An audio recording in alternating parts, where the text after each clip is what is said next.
Good evening, MMA fans. This is the Radulich and Broadcasting Network alternative commentary for UFC 245, Usman versus Covington.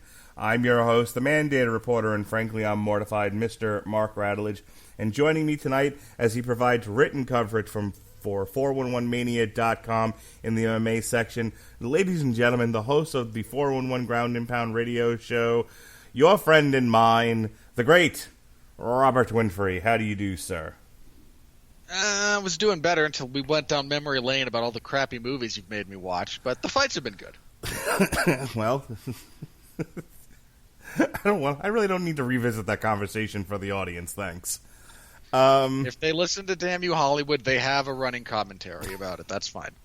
So, and if you don't listen to Damn You Hollywood, what's wrong with you?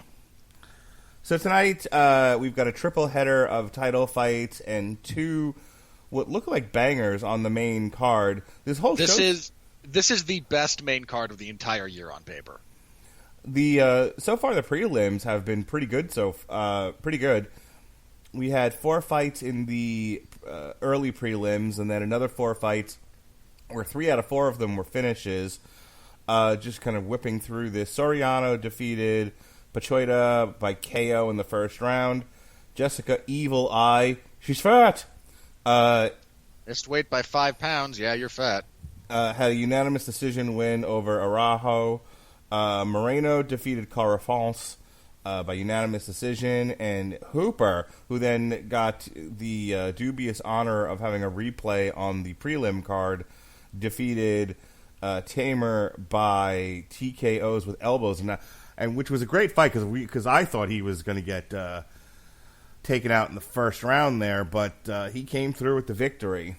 All right, we'll go back and look over the prelim card in just a second. We've got Peter Yan versus good old Chin, Uriah Faber in the bantamweight division here, kicking off our main card. Real quick, as they show the tail of the tape, 50 words or less. You are way ahead of me. I've got ESPN proper on. Peter Yan versus... That's so weird. This is legalized senior abuse, okay? That's what this fight is. Yes, sir. Peter Yan is going to... I'm projecting. Peter Yan's going to smash this guy. Now, wait a minute. You're racist against Uriah Faber, so yes, I want an honest assessment here. I need you, Robert Winfree. No. Okay, hang on. You want my honest assessment? Yes. Divorcing my bias about disliking Uriah Faber. Yes, no racism, please. Peter Yan is going to smash Uriah Faber. Okay, is that because Uriah Faber is 100 years old? Partially. Peter Yan is, for the record, a minus 550 favorite. Yikes.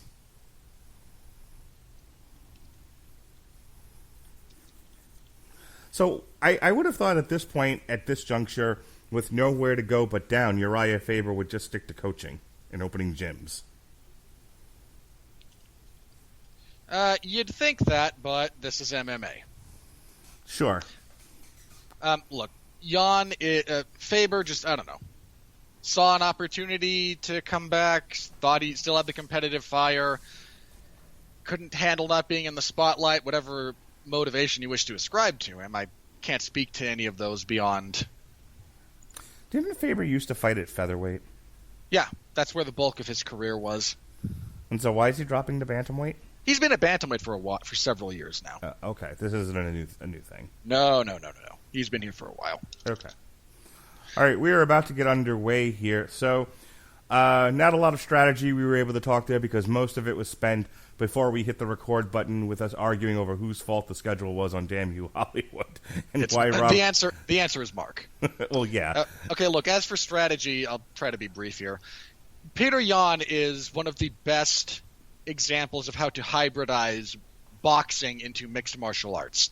He has tremendous upper body movement, good combinations up and down. He is a very ambidextrous striker, good wrestling defense, high pace, tremendous pressure.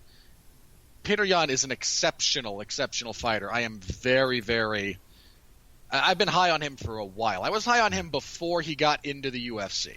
So far he spent the first 30 seconds of this fight kind of stalking Uriah Faber, not really throwing anything. He just kind of sticks his arms straight forward. Like, literally, like, he's not throwing a single thing. He's just sticking an arm out there. You have any idea what he's doing? Jan tends to take the majority of the first round to make reads, to get a feel for his opponent. He normally has a different guard posture than he's showing right now, but that might be because he wishes to threaten the jab more. Okay, well, he's doing a lot of feinting to get Faber to react to it. Well, yeah, so far, Faber's the only one that's struck clean in this round. He landed a knee, he hit a few leg kicks. Jan has eaten them, and he and just shrugged them off, but he hasn't thrown anything. By all rights, Uriah Faber is currently winning this round. The round is very young still. No doubt. But my point is, for the people listening who might not have watched this fight or will listen to this well after they've seen the fight, it's important to know that, okay, so Jan finally threw some lefts, none of them connected. Well, he landed a pretty decent calf kick earlier, and again, a lot of this is going to be him getting reads, him getting Faber to bite on stuff, and Faber is being way too passive. Anytime Jan is twitching at him, Faber is reacting, which is mostly what Jan's after, getting him to react to something so that he knows what he's going to throw. Decent jab to the body there from Jan. Yeah, he also threw a head kick that Faber didn't seem to like. It's not that he got all of it, but I don't think Faber liked it nonetheless. Look, Faber does not like being in fights. Faber likes winning. Yeah.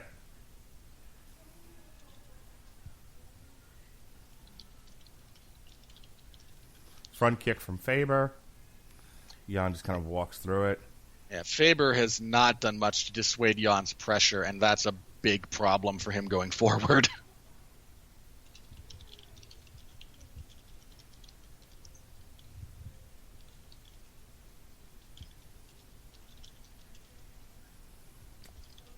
Jan clubbed Uriah Faber there, but then didn't follow up with anything. Instead, Uriah Faber started to give chase, and Jan just sort of circled away. We have a slip and fall from Uriah Faber there after the kick. The old slick canvas. Peter Yan has really excellent footwork. If you want to rewatch either this fight or any of his others, pay attention to how he moves around the ring or the cage. He very rarely gets his back to the fence. He almost never stays there if he does find himself there. He moves very, very well. He has great ring craft. He has great pressure and cage cutting. And you're seeing it play out a little bit here. Faber might find moments of success, but he's much more predicating his game around explosions, whereas Jan is a lot more just keep chipping away, keep scoring, keep going forward. Jan's been a bit more active in the last few minutes of this round, though it's a tough one to score because neither one of them has gained a clear advantage. Faber ate a hard right there. Now Jan's starting to tee off on him. Yeah, this is what Jan does. There's similarities in his strategy to Max Holloway. He finds a point of habit that he can exploit, and then just does so relentlessly until you break.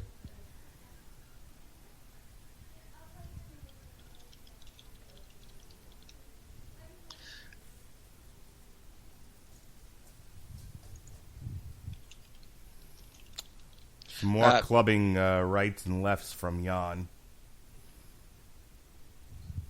So I don't love Uriah Faber's his footwork in this fight. He's never had great footwork. I mean, ever. And the fact that Jan is just so consistently pressuring him is really getting to him at this point.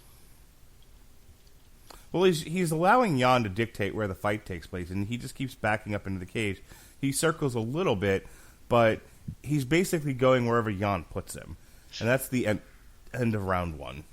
Some of this is Faber's deficiencies. Most of this is Jan's excellence. Jan does this to plenty of people with better footwork than Uriah Faber. So, what did you end up scoring it? 10-9, Jan. Again, it's not that Faber is getting mollywopped, but not yet. He is not winning by any reasonable stretch of the imagination. I thought he just due to inactivity, I thought he was doing well in the beginning, but as 2 minutes turned to 3, I think Jan took over, and when asked who would I have rather been in that round, I would have rather have been Jan. Faber took some hard strikes. Most fighters that rely on reads, those first couple of minutes tend to be a little bit, I hate to say lackluster because that's not really the right word. Inactive. But you're making reads, and you're doing reconnaissance. Yeah, Anderson Silva did it. Max Holloway still does it because she's a very read-reliant fighter. Israel Adesanya, current middleweight champion. It's just one of the considerations you're going to make if that's part of your style. If you want to make reads and be reactive and whatnot, you accept that, okay, the first few minutes, I have to establish patterns, I have to pick up on my opponent's patterns, and figure out how to exploit them. So, Jan has picked up right at the beginning here. He's starting to come after Faber. It looked like he went in for a takedown and just didn't really commit to it. Kind of tied up with Faber for a moment and then disengaged. Probably more just to keep Faber on his toes thinking about the takedown. He'll probably fake it at some point in the future and use that to set up some kind of striking offense. And Jan has a good takedown game. That's not to say he's not a striker to the exclusion of everything else. This is simply where he is best.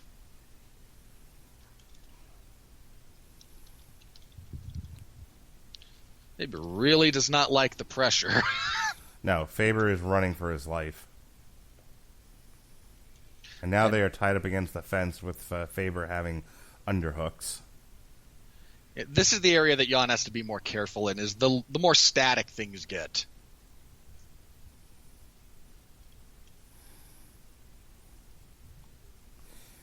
If Uriah Faber is able to counter Jan's reads and use his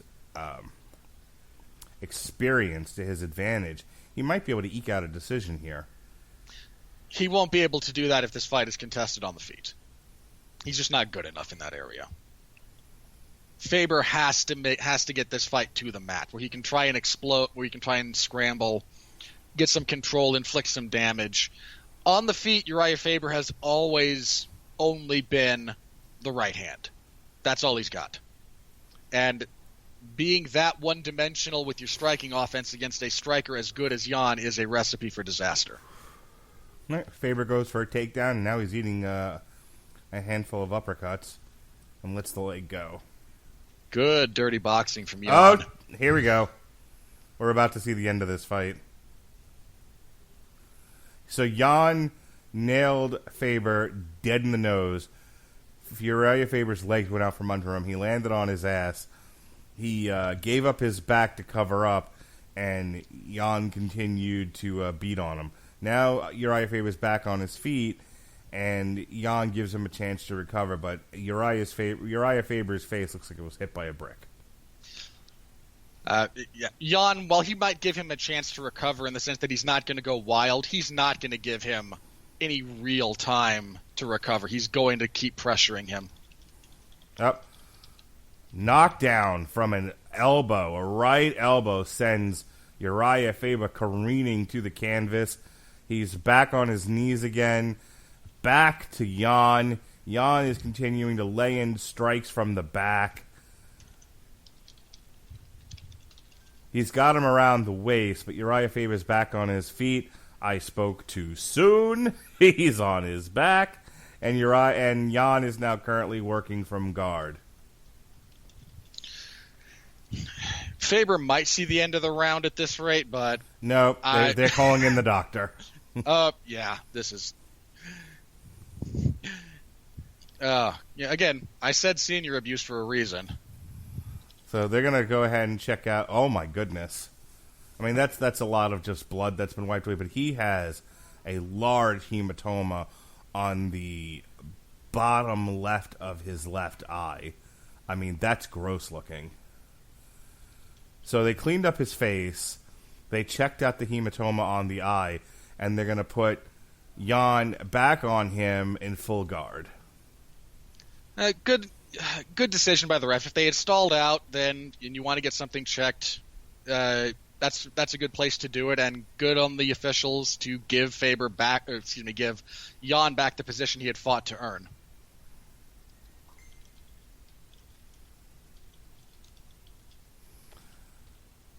So Jan looks like he let Uriah Faber back up again, but he keeps dropping him. I mean, Uriah Faber just went down to one knee. He recovered and got back up, but I think Jan's got Uriah Faber's number now. Certainly, if he opens up that hematoma under the eye, granted it's under the eye, not over, but that's still not something you want to have exploding all over your face. Even if it doesn't explode, if it keeps swelling like that, it will impair your vision. Standing switch gives Jan Uriah Faber's back, and he forces the takedown, and we're back to full guard. It looks like he's trying to pass into side control. He's in half guard currently. Uriah Faber's trying to keep a hold of that leg. And that is the end of round 2. Now, under the new rules that they brought in 20 minutes ago, would that be a 10-8 round? Yeah. He got dropped twice badly, nearly finished. 3 times Jan clubbed him with a right near the end of the round that off-balanced him, not dropped him the same way, but he definitely went down. No, he went down to one knee. This is in boxing. He'd have gotten an 8 count. No, that's a 10-8 round for Peter Yan. Like, that was by all reasonable scoring criteria, he dropped him multiple times, inflicted a lot of damage, got a couple of near finishes. All right, we are into round 3 here. At this point, Jan just needs to not get finished, and he's won the fight.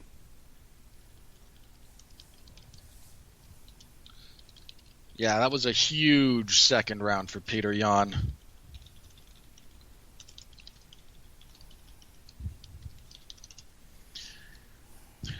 And he's not going to sit on the lead. Like, he's not going to go crazy looking for a finish, but he's not going to go, I've got 2 rounds, I'll just dance around and not do anything now. He's going to continue doing what was causing him success to begin with. And Faber's face is a mess. He doesn't really want to be there anymore. So Faber looked like he was thinking about a takedown and proceeded to get kicked in the face for his troubles. Yeah, he waited way too long to kind of start wrestling.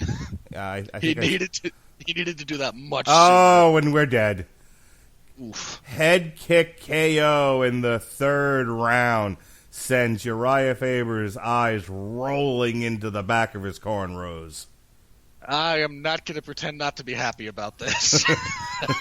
Yes, I heard your pants just go excitedly thrown across the room. It's fine. It's fine. Dude, I'm working from home. I'm not wearing pants to begin with. Terrific. Hey, you have publicly stated that you podcast in your underwear. Let's not pretend that this is an audio-only format, guys. If we were on video, I'd be wearing a suit. We're not. I wear what I want. All right, and we will get you the official word in just one moment.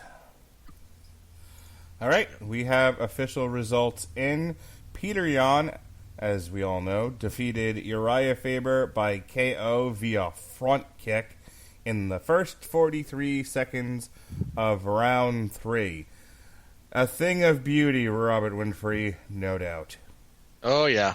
I mean, look, I said before Yan was going to smash Faber, and that's not just because I am not a fan of Uriah Faber. Peter Yan is young. He's talented. He is ranked. He was ranked coming into this as, I believe, the fourth or 5th. I can confirm this and not sound like an idiot. He was ranked number 4 as the number 4 contender in the world, in the UFC. So this has got to line him up for a title shot, no? You'd like to think so, wouldn't you? All right. Well, let's establish first of all that right now the bantamweight title is held by Henry Cejudo. who is also the flyweight champion. Who is also injured. Who is currently injured. There's been noise that he will have to either defend or vacate the flyweight title next, which would be logical given he's held that for a while and has one defense against TJ Dillashaw, who cheated and basically killed himself in order to make 125. So he's got the one pseudo defense. I shouldn't say pseudo. It's a legitimate defense, just not against a legitimate flyweight contender. He went up. He was going to go up to bantamweight and fight Dillashaw. Dillashaw failed his drug test. Dillashaw is suspended for 2 years. He fights Marlon Moraes earlier this year for the vacant bantamweight title, wins. But the flyweight belt has not been in the picture since January of 2019. There's also the minor inconvenience of not only our next fight, which will be between Jose Aldo and Marlon Moraes, who failed to win the vacant title when he fought Cejudo, despite turning in an exceptional first-round effort. Just fell off after that. So there's Cejudo's return time. There's Cejudo's complaining with the UFC about money. There's which title Cejudo will defend. There's a logjam of contenders generally. Bantamweight's a great division. It's a crying shame it doesn't function normally because of ego. I mean, they still have Dominic Cruz ranked right now, which is... Dominic Cruz hasn't fought since the Civil War. I love Dominic Cruz. I really do. But, yeah, he shouldn't be ranked right now. It's ridiculous to not fight for that long and retain that kind of position. Moreover, his last fight was a loss. Yeah, like he came back from like a 12-year injury, lost, and then hasn't fought since. No, he came back from a long injury, won again, was injured, lost, and now hasn't been seen since. Ah, okay. I mixed up my long injuries is what happened there. Yeah. Which is fair. Dominic Cruz has had a few of them. Yeah. And again, big fan, but I'm not gonna. That's not going to. That doesn't change reality. They still have Cody Garbrandt, probably ranked too highly. There's a lot of. There's just a lot of moving parts right now in that division. So do you put Peter Yan against the winner of Moraes Aldo at this point? That depends on who wins. If Aldo wins, they're going to try and hotshot him into the title scene, despite him looking like death when he weighed in yesterday. If Moraes wins, they might, because Moraes already got finished by Cejudo, so it becomes a little bit more dicey. You have Aljamain Sterling out there, who's also a very, very deserving contender, and you have, and let's be fair, you have TJ Dillashaw coming back. It's still going to be a while, but he is still planning to return at some point once suspension is up. So, well, I don't think Jan took too much damage in this, so theoretically he could turn around and fight on the February or March cards. Yeah, I don't think Cejudo's going to be ready by then, and moreover, I don't think Cejudo is going to rush his return and shelf his pay dispute with the UFC to fight Peter Yan. Is there? Well, I guess my question to you, and then we should talk about the next fight, which, well, to a degree we are. But at this point, if there's no immediacy in getting Yan into the title picture, and there's a lot that has to be worked out, so you might as well just make fun fights for fun fighters. Who do you put? Who's your wish list for Peter Yan? Oh, I want him to fight for the belt. Let me be clear. I'm just expressing what I think is going to happen, not what I want to happen. I understand that, but we just went through a rather lengthy explanation of why that's probably not happening next or anytime soon. So, okay, hang on. The guy needs to be busy. No, he doesn't. Okay. The notion that you have the value in staying busy is, not completely fictitious. Okay, not for nothing, but I saw payouts for tonight's card. He probably should take another fight. Yeah, he's still on either his first or second contract with the UFC. He's not getting paid a tremendous amount. No. So, if you could answer my question, Captain Pedantic, and tell me, who would you like to see Peter Yan fight next in the relatively near future? Okay, there was a fight coming up. Frankie Edgar was going to be dropping to bantamweight to fight Corey Sandhagen, who's another exceptional up-and-comer. Instead might be a bit of a stretch. Edgar agreed to step in on short notice at featherweight to fight the Korean Zombie after Brian Ortega suffered a knee injury in the last event of this year on the 21st of December. Edgar still claims he will make a turnaround for a February fight against Corey Sandhagen. This is bull. This is not a shot at Frankie Edgar in any way, but that's not happening, which really sucks for Corey Sandhagen because he's been poised to have a really big year. Yan and Sandhagen is a very, very high-paced, high-level, exciting fight on paper. If Dominic Cruz is ready to return, and we don't know that he isn't at the moment, Yan and Cruz would be great. Yan and Sterling would be really, really great. Here's my problem. Dominic Cruz tears an ACL walking to sign the contract of that fight, so just take him out. I'm not going to completely take him out of the equation. You are correct in that the winner of Aldo and Moraes is a very real possibility, which would also be a great fight. Mm-hmm. It's hard to come up with bad matchups at bantamweight if you're booking in a vacuum. Well, I like this idea of the Sandhagen fight. You know, I do, but I don't. I do because, again, in a vacuum, yes. What in the world could I complain about? In reality, you're killing off one of your rising contenders for 18 months at least. And that seems unnecessary at this point. I don't know. The way you're describing this to me, it seems like you kind of have yourself a little mini tournament, an undeclared mini tournament, while Cejudo gets himself patched together. And for God's sakes, Dominic Cruz tears an ACL going to the bathroom. Just stop with that already. Yeah, and Cody Garbrandt fights like an idiot. And yet he's still somehow loosely in the picture. Who's the other guy? The guy who just beat him. Pedro Munoz is kind of loosely in the picture. All right. Let's talk about Marlon Moraes versus Jose Aldo. What can we expect here in 50 words or less? It's really hard to say just because we don't know how Aldo's going to perform at 135. If you're a fan of the sport, you know how great Jose Aldo is. He has an exceptional jab, great defense, good slipping, powerful counters, but he's got a little bit of the Yoel Romero syndrome where he's kind of either unloading or reloading. There's not a tremendous amount of in-between for him.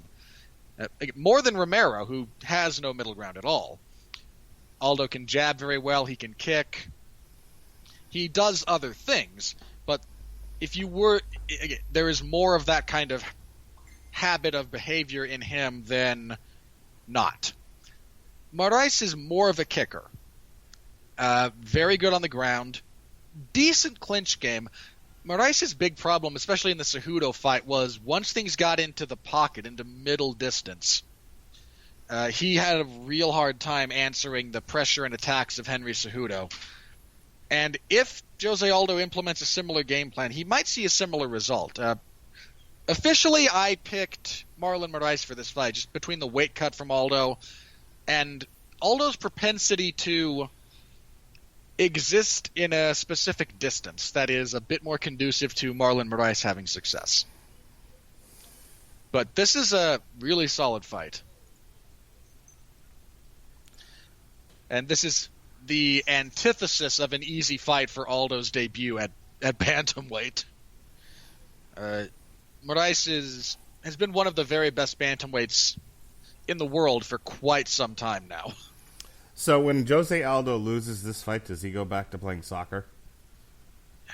He never played soccer. Does he proceed to try to play professional or semi-professional soccer?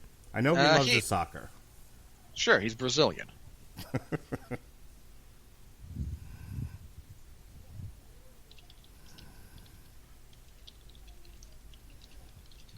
Yeah, Jose Aldo has given so much time and energy into this sport.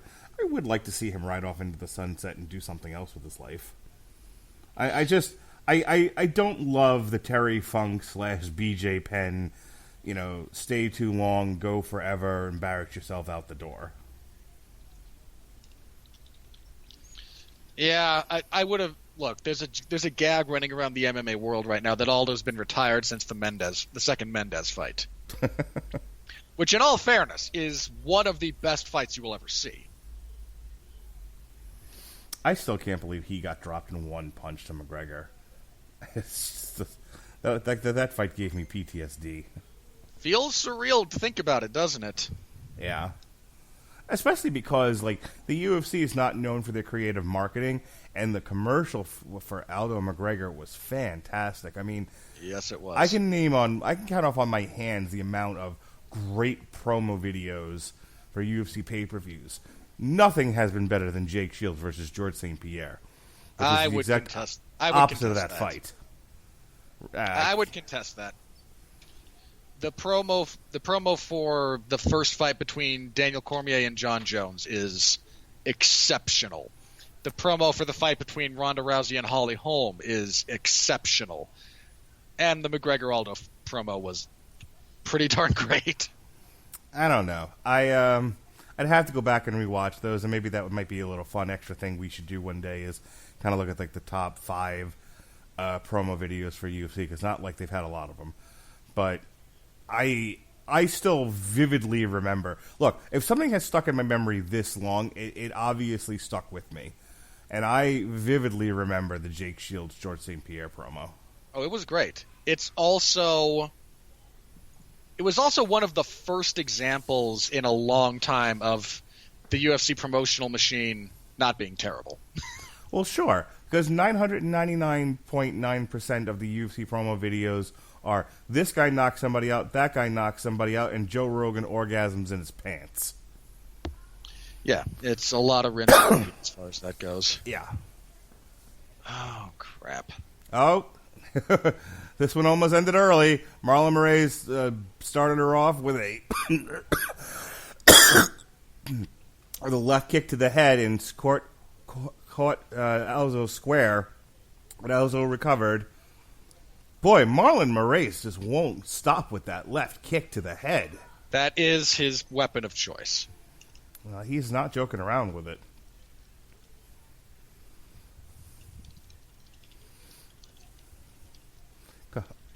Moraes comes across with a left uppercut, doesn't find the target.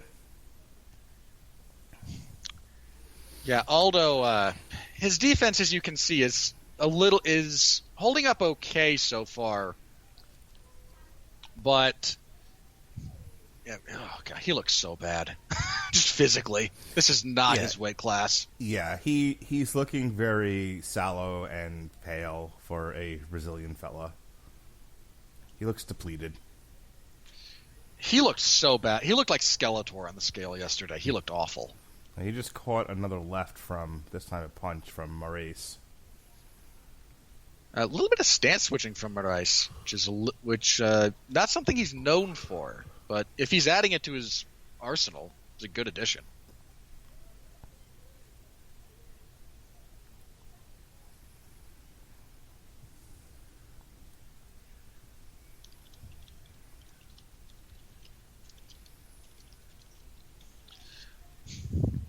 Yeah, Moraes doing a good job of moving. He is visibly the smaller man in there at the moment. That said, he does look to be the healthier man. Yes.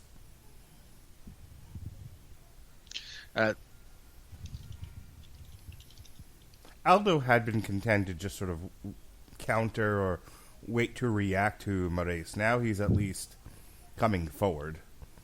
Yeah, his jab is starting to show up again as well, which is a big thing for him. If Aldo's jab isn't working, a lot of what he tries to build on offensively doesn't work.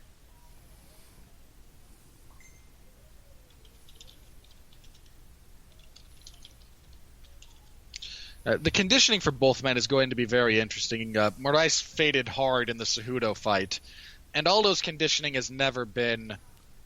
I won't say his conditioning has been bad. It's been managed well by him. He has faded at times. He has persevered at times. He knows what his conditioning level is, and he knows when to go, when to take a bit of a break, stuff like that. But he's never been, all action for 5 rounds. And so the fact that this is a 3-round fight helps in that case for both men. But it's a bit of a question mark about who might fade first and who might find some success based on the other fading physically. But Ray's starting to slow down here in the first round. I don't think he's lethargic or anything or having a conditioning issue, but he's not attacking like he was. He's content to kind of find an angle and throw a single punch, which, to his credit, has been fairly successful. It's not going to get him any knockouts, but he's at least hitting. You really don't want to engage in prolonged exchanges with Jose Aldo. Sure. Unless you are Max Holloway and have not only good defense but a granite chin, you really don't want to let that guy throw back at you a lot because his defense is good and his punches are very good. The longer you spend exchanging with him, the more likely you are to be hit. And if you are not completely confident in your chin and your distance management, it's better to just avoid that whole can of worms. All right, we are winding down to the last minute of the first round here. Jose Aldo's starting to pick up the pace. Though Jose Aldo got beat up pretty good in this round. He's starting to go after Moraes now, and they are in a firefight. When Jose Aldo wants to go, he can still go. Oh, and Moraes takes him down to put the punctuation mark on round 1 for himself.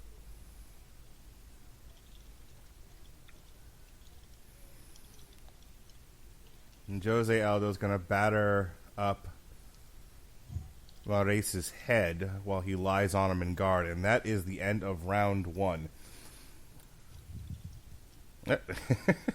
Jose Aldo skips merrily to his corner. Go ahead and give your summation. I got to run and get myself a drink. Good round for Moraes overall. He didn't engage in Jose Aldo's kind of fight until the very end when Aldo got close and looked to really unload. And even then, Moraes had an answer in that takedown from the body lock.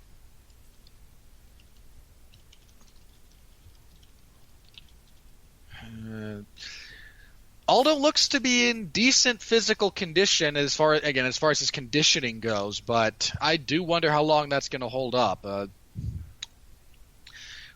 Moraes, you see, if you're watching some of the replays, Moraes did get hit a few times with Aldo's right, and Aldo's jab started to show up as the round progressed.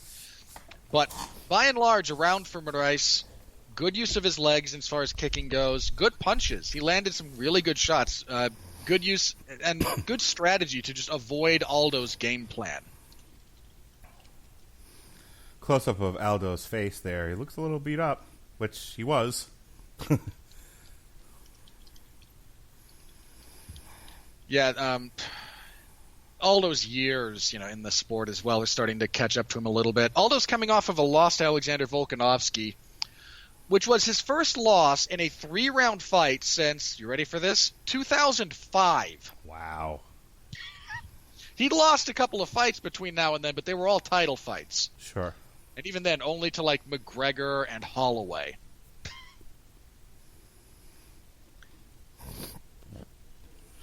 This wouldn't be Aldo's first losing streak ever, but this would be his first sequence of losing fights in 3-round fights. A loss here for Aldo puts his career in a really, really bad spot. So we have a leg kick from Moraes there, an inside leg kick. I liked what I was seeing from Jose Aldo at the end of round 1. I wish he would get back to it. That's not a sustainable effort. And that's not just him. That's the vast majority of humanity. The way he fought in the closing bit of that round is not something you can do at scale for minute over minute for a long period of time. But I'm not suggesting he do it for 5 minutes. I'm suggesting he do it and win the fight. You're banking a lot on your ability to get Moraes out of there, because if you gas, he's going to kill you. It's a fair counterpoint. Good defense from Aldo there, protecting himself against the head kick. At this point, Moraes could probably land a really good kick just by faking the switch step for his left, baiting Aldo to move away from it, and throwing his right leg. Clean punch from Aldo. Scores on Moraes. Moraes doing some body work this round, too. Speak of the devil, there's the right high kick. I am good at this. Not really, but...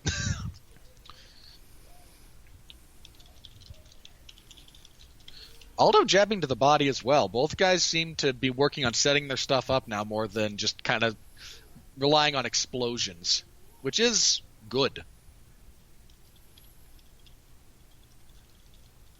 That's fundamental technique. You set stuff up. You go low, you work high.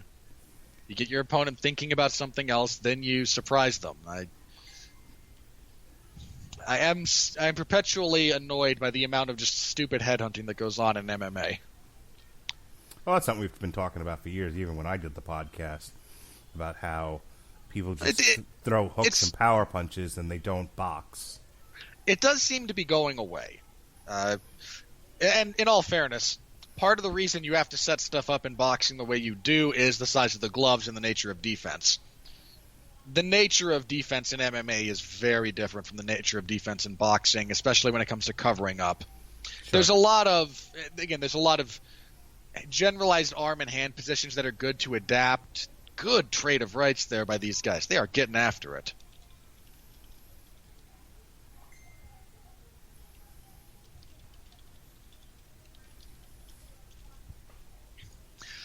So the value in headhunting in MMA is better.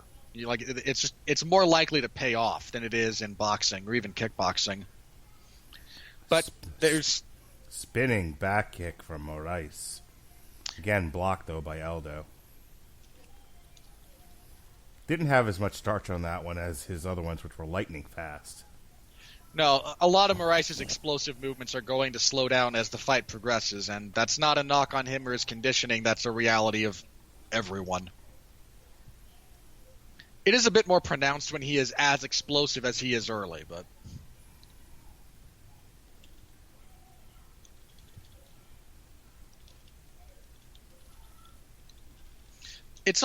This might be a bizarre observation, but it seems like Moraes is using his flashy attacks not to set up his more traditional stuff rather than vice versa. He's throwing the wheel kick and then, okay, now we'll start landing jabs. He's throwing a flashy high kick and then it almost seems backwards in terms of which he's using to establish the other.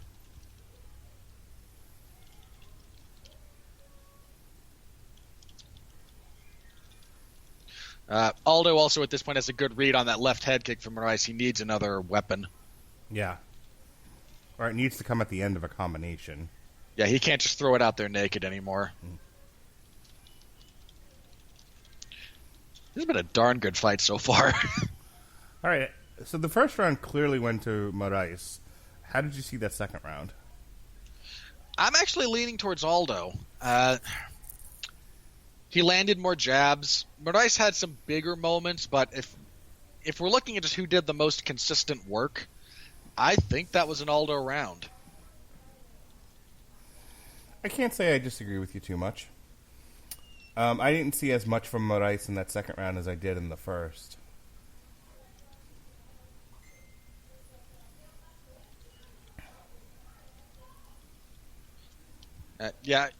Moraes seemed to not really adjust between rounds. He came out trying to do a lot of the same stuff he did in round one, whereas Aldo adjusted to what Moraes did and had more success because of it. His jab was much more prominent that round. You can see the evidence of that all over Moraes' face, especially his nose. Really, really good fight thus far. Aldo's body work in that round was pretty hellacious. We see, if you watch the replay, he landed some really good right-lefts to the body. Aldo's body work has always been very good. He just doesn't use it as much as other weapons. All right, we are back here in round 3. In all honesty, a loss here for either man is fairly devastating. Sure.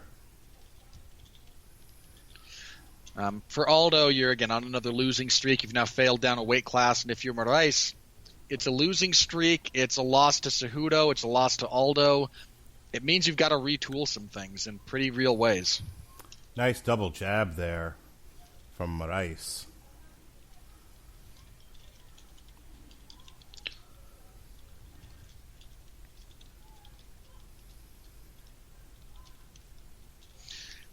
Both men have shown very educated left hands, which is not a surprise in the case of Aldo. It's a bit of a new development for Moraes, who's not been a very prolific technical puncher. His kicks have always been good, and he does have power in his hands, especially for bantamweight, but he's showing a level of technical acumen that was not really there before. Okay, so one of the things I'm seeing is Jose Aldo not doing the best job excuse me, of cutting the cage off from Moraes. Moraes is just able to circle as long as he's got the gas for it. A lot of Aldo's offensive pressure and footwork involves backing you to the fence, then he will commit to an attack. And if it misses, because he has committed his weight as much as he does, it provides you an opening to escape. That said, if you don't escape, or if the pressure is just worn you down and suddenly you're against the fence and Jose Aldo kind of wants to take your head off.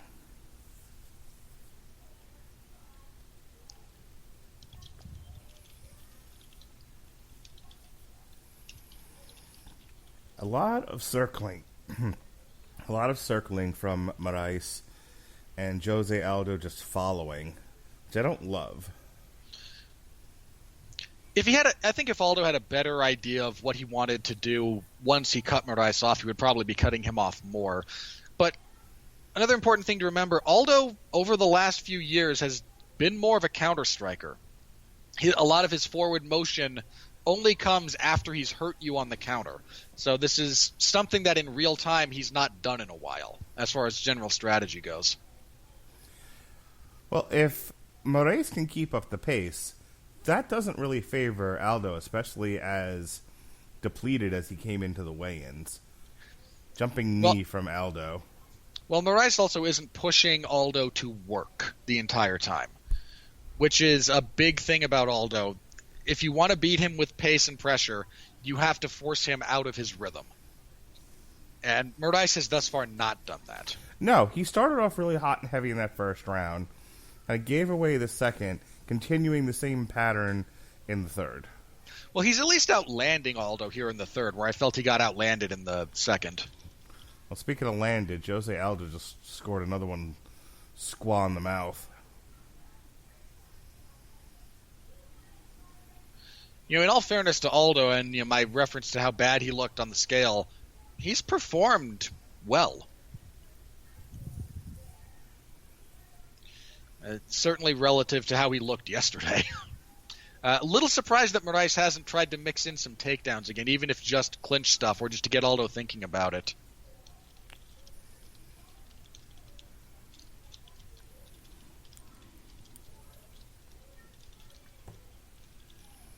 Leg kick from Moraes.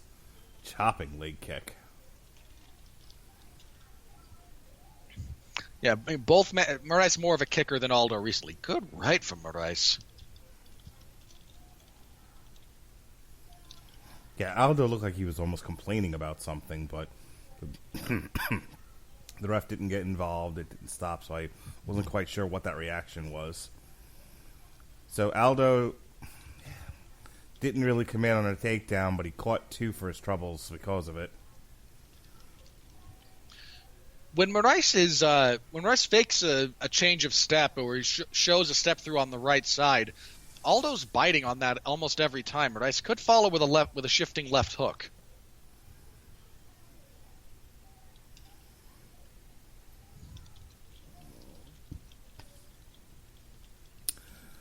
All right. And that is the end of the fight. Both men have their hands in the air. Tough round. That's going to come down to the third, and that's a tough round to score. Neither guy gets to complain about a decision here. No. I would accept Moraes by majority decision. or a split decision, or a split draw, or just a draw. I think the only one that I would find a little hard to believe is Jose Aldo by unanimous decision. So we'll see. We'll see what happens in just a few moments. All right. We have a decision, as I said it was going to be. Marlon Moraes defeats Jose Aldo by split decision. We now move on to Amanda Nunes versus Pig Hostage. Oh, that is a gross exaggeration of Jermaine Durand to me, and a huge and unduly dismissive of her skill set and her chances of winning this fight. Says you. By the way, I did that joke for John War last night. We covered Ortiz versus Solomon. And sometimes I do these jokes, and I guess longtime listeners of the Radulich and Broadcasting Network will know that that's a Tiny Toons reference, and I use it all the time, specifically the Bat Duck episode. But if you're not used to me, and John War and I have done a few shows together, and it's been great, but and he knows I'm quite the jokey fellow, but he doesn't know all the references. He knows about the Canelo one, because I warned him of that one right away. But he doesn't know a lot of the other stuff. So when I made that joke, he was like, I think all he heard was pig. And like, why is he calling this poor woman a pig? And like, I had to explain to him off, like, no, it's a reference to Hampton in Bat Duck. Because Robin wears a garish costume and looks like a distraction for Batman. That's the joke, see? Anyway, Amanda Nunes is a killer. She's part lioness, don't you know? And Jermaine Durand to me, I mean, yeah, she's definitely got some solid wins under her belt. But come on, man. Let's call a spade here, shall we? Can we not mince words and pretend this woman has a snowball's chance in hell of defeating Amanda Nunes? This is where your ignorance pains me. Oh? Okay, you want to talk about Jermaine Durand to me? Don't get me wrong. She gets under my skin. And the way she conducted herself after becoming the featherweight champion was bizarre, to say the least. This woman is undefeated for years in Muay Thai competition in Holland. She's known as the Iron Lady for a reason. The longer this fight stays on the feet, the more it favors her. Now, that's not to say Nunes is incapable of winning a striking battle. Nunes hits like... I'm going to quote Misha Tate here, okay? This is Misha's quote, not mine. Amanda Nunes hits like a man. You're going on and on and on about... You've been talking for 6 hours straight about Jermaine Durand and this great record that she has from years past. But that's the point, isn't it? That Amanda Nunes wrecks you in less than a minute. She can. Some of her fights go longer. Amanda Nunes is the eternal tree to everybody else's driving while intoxicated. I mean, she just destroys anybody that gets in there with her. She's champ for a reason. Almost. She lost the second fight with Shevchenko, let's be real. I'm not going to argue with you about that. It's because I'm right. No, again, I favor Nunes in this fight. Rather heavily, in all honesty. But that's somewhat contingent on intelligent game planning from Nunes. If Nunes decides I'm going to go in here and spend 5 minutes and spend the first round doing nothing but striking with Jermaine Durand to me, she is courting disaster. That's my point. These two fought before, and Nunes got a takedown and elbowed her into oblivion in the first round.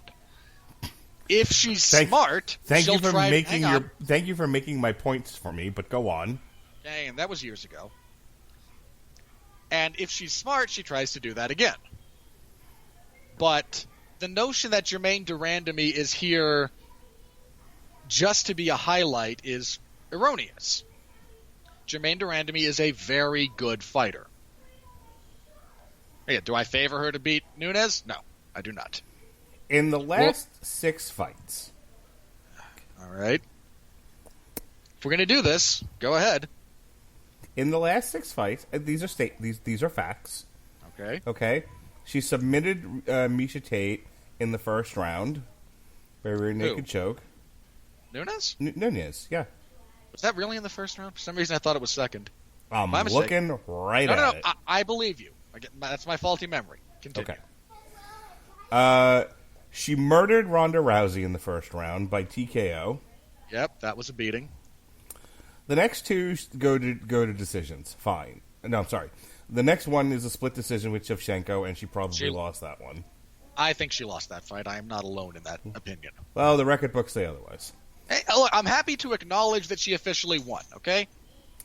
Okay, she TKO'd Raquel, but she waited till the 5th round to do it. Okay? That should have been over between rounds 4 and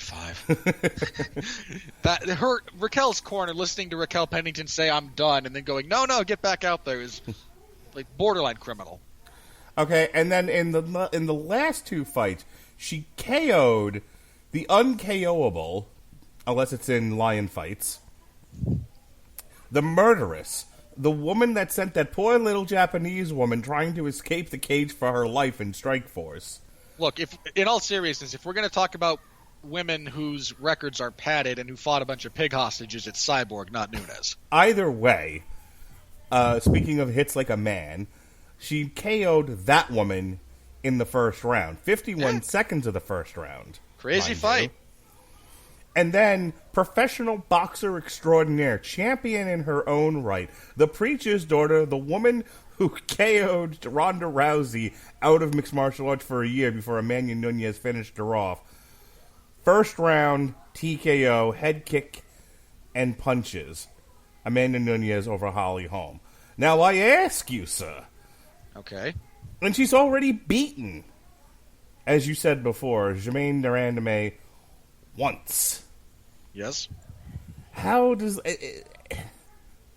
I don't see, and this is where I'm going to shut up and let you educate me. How does Germaine de Randamie change history and make Mark Radulich look like a fool? A fool, I tell you, for telling you this ends in the first round by murder, death, kill. Look, you were saying that about Ronda Rousey when she fought Holly Holm, too. And I was nearly right until the fight started. No. You weren't even right about that when they squared up at the weigh-ins. All right. Germaine de Randamie, again, is a very, very decorated, very capable striker. She has powerful, straight punches, which is not something Cyborg throws. I mean, the whole reason Nunes was as successful as she was against Cyborg was she straightened out her punches, and Germaine de Randamie throws even straighter punches than Nunes. I'm not saying Nunes isn't going to win. I'm not saying Nunes isn't going to win in the first round. Those are both very probable outcomes. But de Randamie has good straight punches, has a good clinch game, solid knees to the body, and Nunes had some trouble with Holly before she finished her. Nunes can be outdone technically, especially if she's a little bit wary. That's kind of what undid her to the degree that it did against Valentina Shevchenko. She didn't want to be countered, so she stopped doing a lot of stuff. I'm picking Nunes. Look, if you want me to say which round is this round, pick Nunes. Okay, what round does it end in? I'll buy first. But de Randamie is not a pig hostage.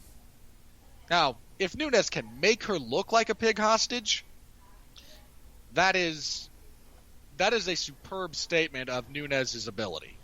Because de Randamie is, by all appreciable, measurable metrics, not a pushover. If Nunes blows through her like a hurricane through South Florida, that is supremely impressive. That's more my point than, well, no, you really should be picking de Randamie to win. Like, no, pick Nunes. She's probably going to. That doesn't mean her opponent is a scrub who has zero chance of winning. to Germaine de Randamie's credit, if I'm being fair, she certainly has a lot of wins on her record, such as it is. She has only 2 losses, one of which was to the Amanda Nunes, as I said before. Sorry, 3 losses. The other one, Julia frickin' Budd. Hey, in Julia Strikeforce. Julia Budd is good. She's definitely got better since 2011, when they were rocking Challenger cards. Sure, they've both gotten better since then. I'm just saying Budd is actually a good fighter. Yeah, Bud's fine. And you're not wrong. She was undefeated, 37-0 in kickboxing. Not Julia Budd, de Randamie. I know. Look, I'm not saying this to say that an upset is imminent. I'm saying this so that if Amanda Nunes beats the brakes off of her in 2.5 minutes, understand it's an accomplishment, not the expected outcome. Okay. I'm going to stand by my notion that this is not a showcase fight. That's mischaracterizing this fight. But I will tell you that in the play that is Nunes versus de Randamie, Nunes is a Tyrannosaurus Rex and de Randamie is a goat, being lowered ever so slowly by Crane. That was the cow that was lowered by Crane. The goat came up out of the ground. Fuck you. You know what I mean. I do. I just can't help but point out when that's wrong. Right. She's a cow. Perfect. And and unless she somehow pulls an upset here, I shall always refer to de Randamie now as the cow. I'm sure that will not get you in any sort of trouble. Not in 2019, no sir. Look, again, I favor Nunes heavily, but Germaine de Randamie is not a soccer mom they pulled out of the 4th row. Germaine de Randamie is not Ronda Rousey trying to come back after years off, being under one of the worst head coaches that the sport has ever seen. It was 1 year. Let's relax on the... I'll do the exaggerating around here. Thank you very much.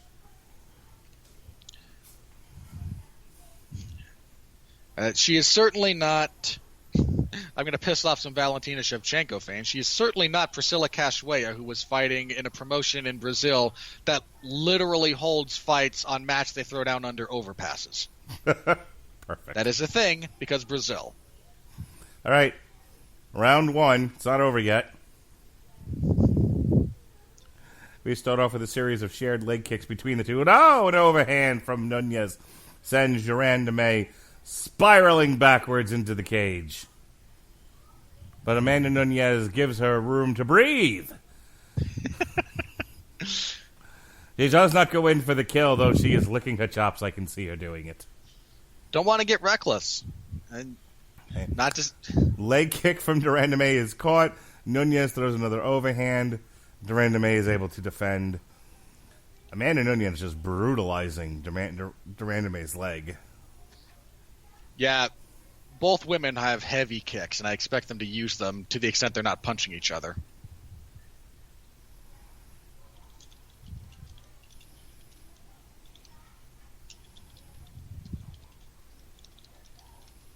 Bit tentative from both fighters. Oh, another knock into the cage, and Nunes takes de Randamie down. There we go. I say that's what I was waiting for, just because Amanda Nunes is a smart enough fighter to know this is where I have the greatest advantage.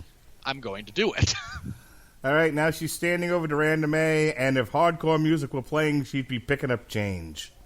And she locks in a guillotine from the standing position. Yeah. She leans back. She's on the ground. Oh, de Randamie's got her head out. Good on you, de Randamie. Way to stay in the fight. Ooh. Could be ugly if Nunes is not known for her work off of her back. She's a top player. If de Randamie commits to working from top position, She isn't. They're currently standing. And you talked about Duranda May's knees. She's got educated knees. She got that showgirl's knee right up in Amanda Nunes's face while they are clinched up against the cage. And this really is what Duranda May wants to do. She wants to limit the power striking of Nunes, which currently isn't working, as Nunes just took her down again, proceeding to stand over her and beat her like she owes her money. Duranda May is now covering up for her life. If she doesn't do something else, she's going to get stopped here, though. Yeah.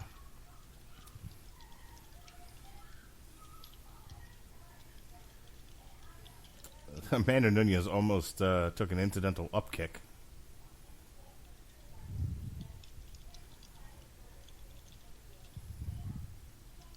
Amanda working from full guard here. Currently, finally got her knees to the canvas. And Duranda May is just covering at this point. Well, that's all you need to do in the moment here. Well, she could try attacking from the bottom. That's a bad idea. That's just going to give Nunes a chance to pass your guard.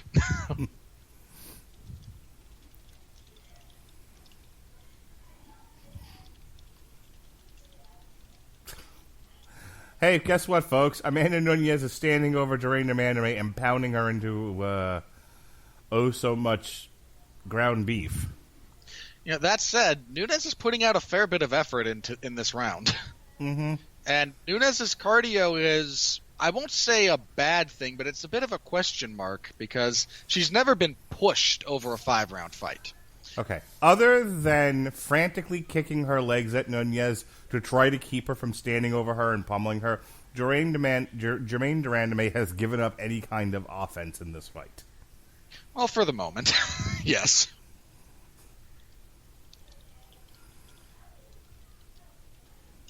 And Nunes is currently working towards a head and arm choke, it looked like. Didn't quite get it. Looked like Duranda May was going to tap there for a moment, but didn't happen. And again, we're back to frantically trying to kick at Nunes' face from the bottom. Oh my God, she might actually survive round 1. Oh my stars and garters.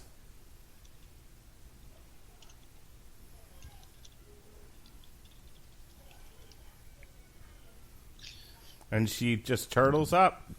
Oh, Amanda Nunes, trying to be a nice lady about things, gave her hand, and Duranda May blew her off. Not very sportsmanlike at all.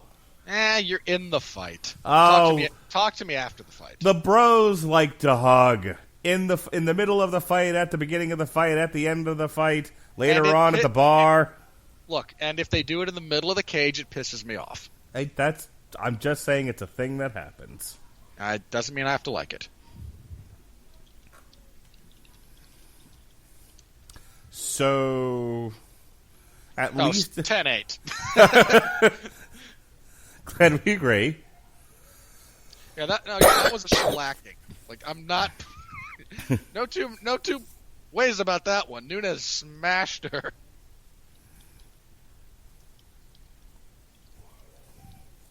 But there's a fair bit of energy expended, and while she scored a 10-8, that wasn't the kind of damaging performance you might be used to seeing out of Nunes. Duranda May...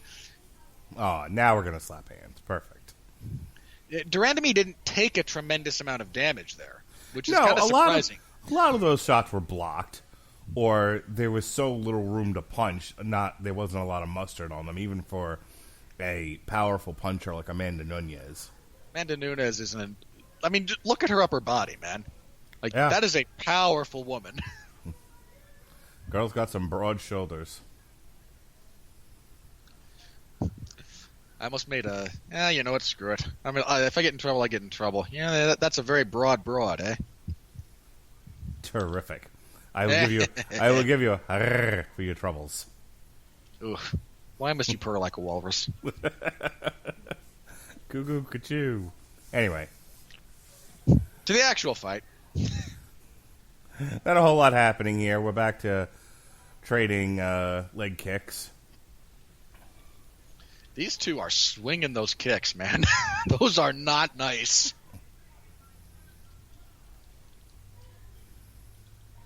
The kind of kicks that would make Orange Cassidy blush. Why must you bring up that goofus? Nice uppercut for Durandame. Way to be in the fight.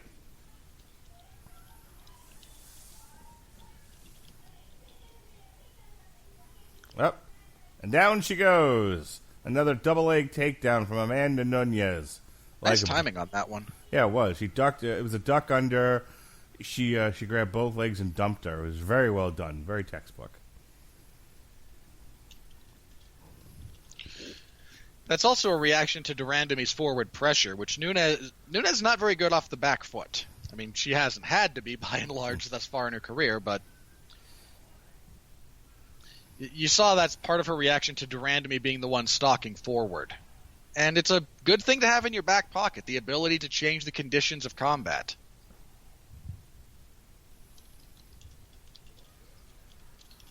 All right, this time Durandame trying to, again, limit the amount of offense Nunes can pull off by holding on to her head, not allowing any space, and they are stood up.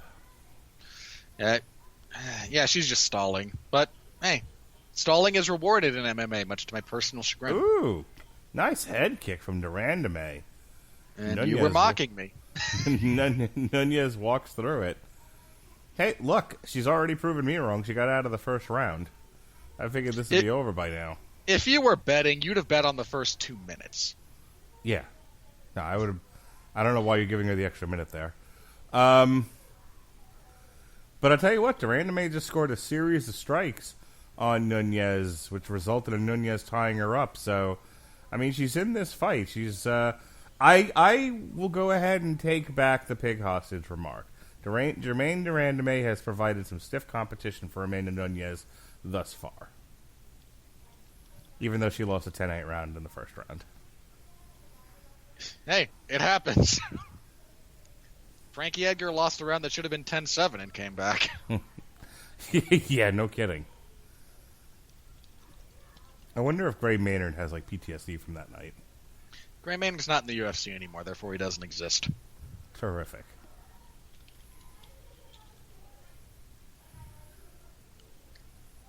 Really good clinch work from Durandame here. She's on her back now. Amanda Nunes, they're back at where they started at the beginning of the round, with Amanda Nunes in guard and Durandame stalling, as you put it, holding onto her head. Yeah, if Nunes wants to actually work, she's going to have to get a takedown into something other than full guard. Because Durandame is going to stall her out. She needs to not get into full guard and then hope to work a passing game. She's got to get into an advantageous position as they go down.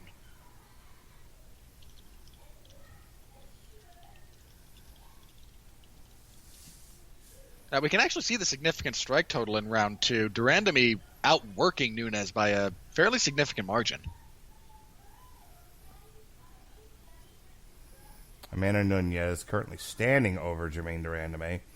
Durandame placing some kicks from the back just above the knee and in the thigh of Amanda Nunes.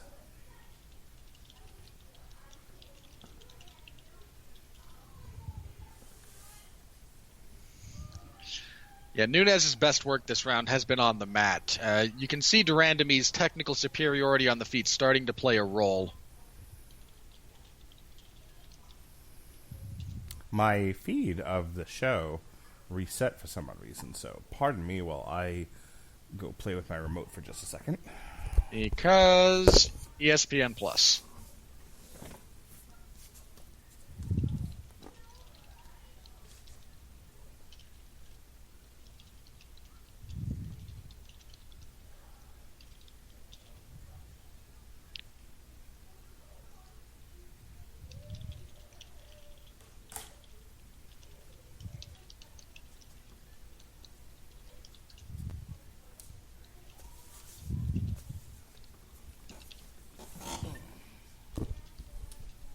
All right, and we're going into round 3, and this is now twice as long as I thought it would be.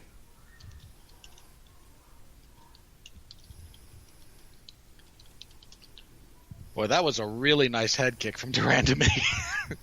Very close to being a fight ender. Yeah, it was. Who'd you give that last round to? Nunes, but barely. Yeah. I mean, the last 90 seconds or so when Nunes is not only on top but actually landing elbows. If all she'd done was be stalled out again, I would have given that to de Randamie because she'd outdone her by such a significant margin. Ooh. Good right from de Randamie. Backs Nunes up. But all the credit in the world, punches. But all the credit in the world to Nunes for being able to walk through those. Nunes has decided that being on the feet with this woman is not a good strategy for her. She goes for yet another takedown against de Randamie at the cage. But, if you're going to keep doing that, Nunes, you got to start working that jiu-jitsu game. Quit worrying about pounding this woman out. She can clearly take a punch.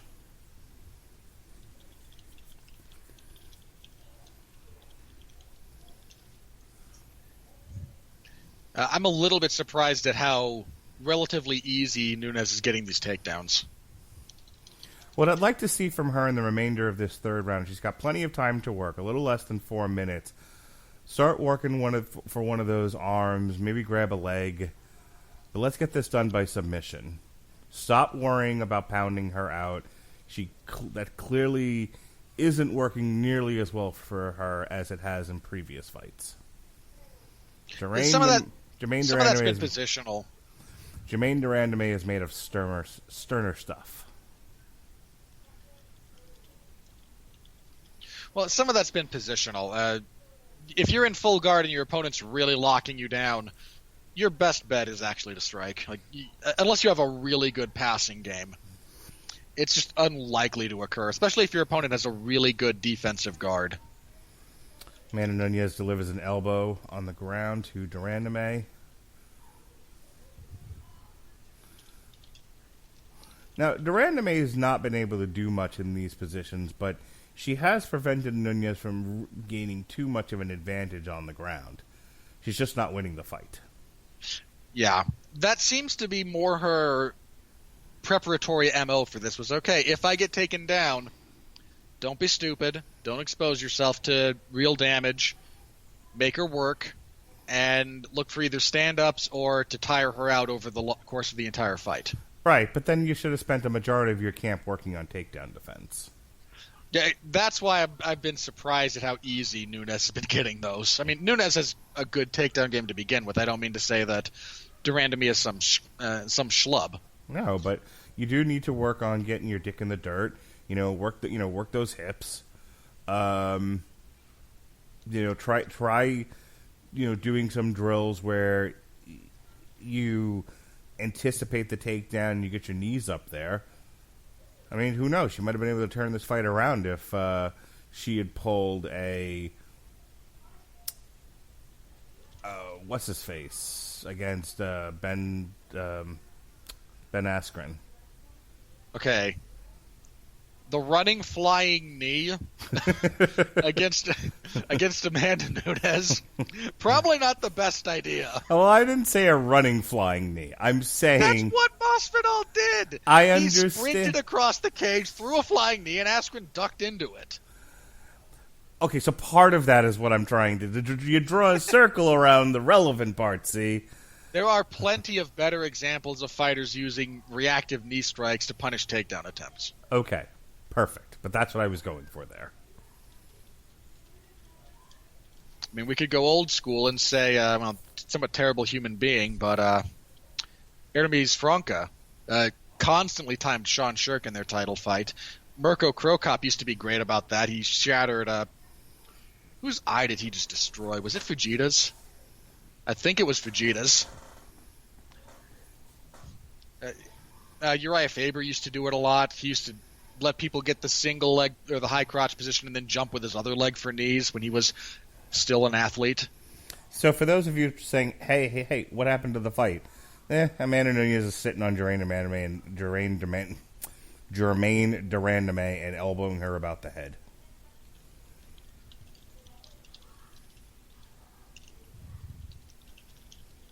Nice takedown once again by Nunez. I liked what she did there. Yeah, the more motion she can create on the ground, she spent some time in like north-south position that round, and that's a really bad spot if you're de Randamie. All right, we're into the championship rounds here, and it's been all Amanda Nunez all the time.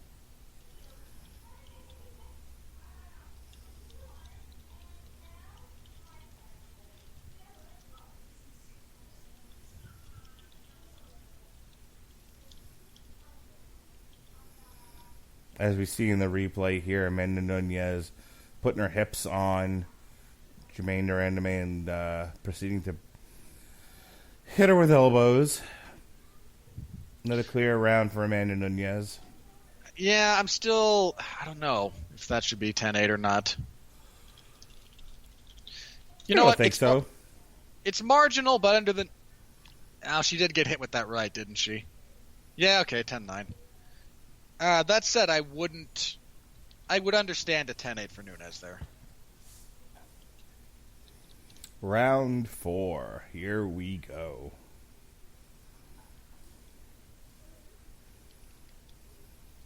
I don't think Germaine de Randamie wants to be in that cage anymore.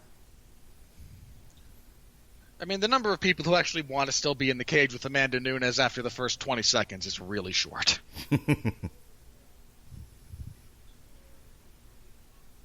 That said, de Randamie still seems to be taking instruction from her coach as well. She knows she's down, clearly, but she's not out of the fight yet.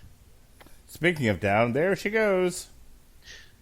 Yeah, I almost wonder if there wasn't some kind of injury that de Randamie's been nursing with how easy she's giving these up. I don't think it was something that they worked a whole hell of a lot of in her camp. If that's true, that is a catastrophic oversight. I think a lot of their strategy was, we'll keep this on the feet, and you will defeat her with superior boxing. And in all fairness, if this were a pure kickboxing match, I would favor her. But it's not. Yes, the sign on the door reads mixed martial arts. As I was going to say, if your thought going into this fight was, I'll keep it on the feet, bold move, Cotton. Let's see how it plays out. The answer, thus far, not well. Yeah, and on that takedown, you saw her move, like she completed it basically into half guard, which is a much better position to land damage, to threaten passes, and to not be stalled out from.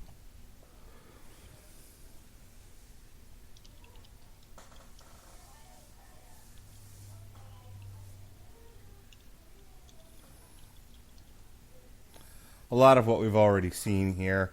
Amanda Nunez working from a guard position and just elbowing up. Nunes is getting her posture much easier now. This is going from bad to worse.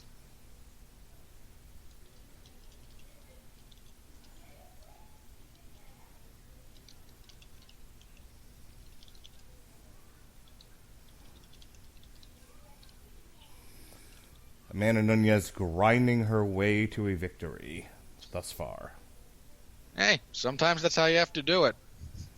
And I'm out there grinding. Is that a song? Yeah. I'm not familiar with it. Heard it a lot when I used to judge fights. So Germaine de Randamie. You know what? Just say GDR. We all know what you mean. So GDR had Amanda Nunez's head wrapped up in her rather leggy legs. But Amanda Nunez escaped as I was telling you that, and is now trying to force GDR back to the canvas. And she does.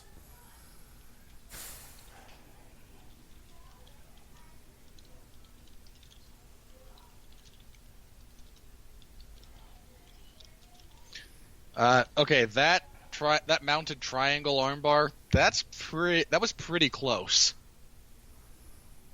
But she didn't get it. And now she's on her ass again. Okay, no, sorry. It wasn't that close. It was a good sweep. She just needed a second effort and didn't really put it in.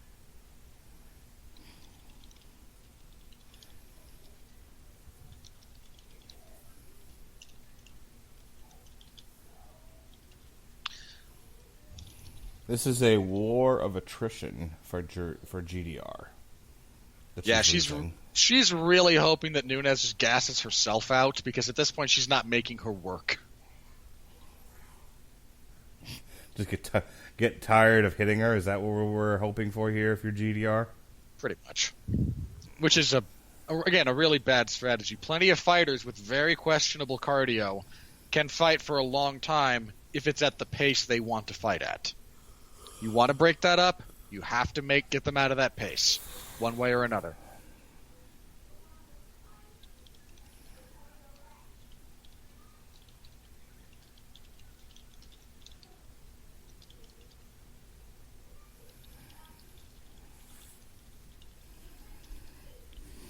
That said, watch Durandamy pull off some kind of Hail Mary in the 5th round. Just because MMA is crazy.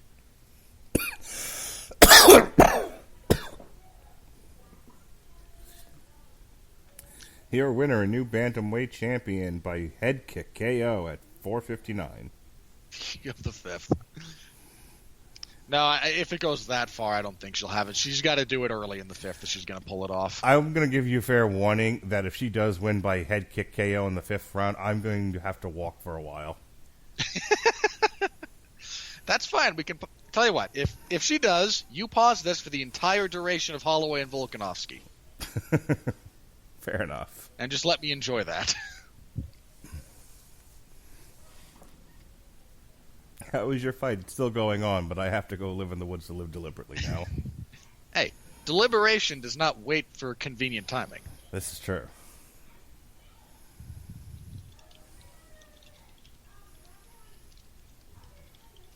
In the replay, we see that mounted triangle cat. Like she was, I mean, she was sitting on her chest and shoulders, but that was about it. I mean, that she didn't really have a good grasp on the arm. She also never, it's not just the arm, she never had her legs all the way kind of around the neck. She was around the temples and the head. That's what I'm saying. It wasn't almost, it really wasn't so much a triangle as she was just kind of sitting on her. Yeah, it was a triangle. It was a triangle sweep instead of a real like choke attempt. And once she gets to top position with the mounted triangle, if there's a second effort there to either really separate or actually like sit back towards mount instead of being that high on the head, she might have secured the position. By the way, they just hugged again. Yeah, and I am not happy about it. All right. I don't know if everyone's drinking while they're listening to this podcast, but if you drink every time Amanda Nunes gets a takedown, go ahead and take that drink. I mean, there's no reason not. Like, again, if you're Nunes, hey, guess where I'm winning the most? And guess what Germaine Durandamy has done nothing to disincentivize me from doing? So, with a brief stand-up and a water break, we're right back where we were in the last 2-3 rounds. Fantastic.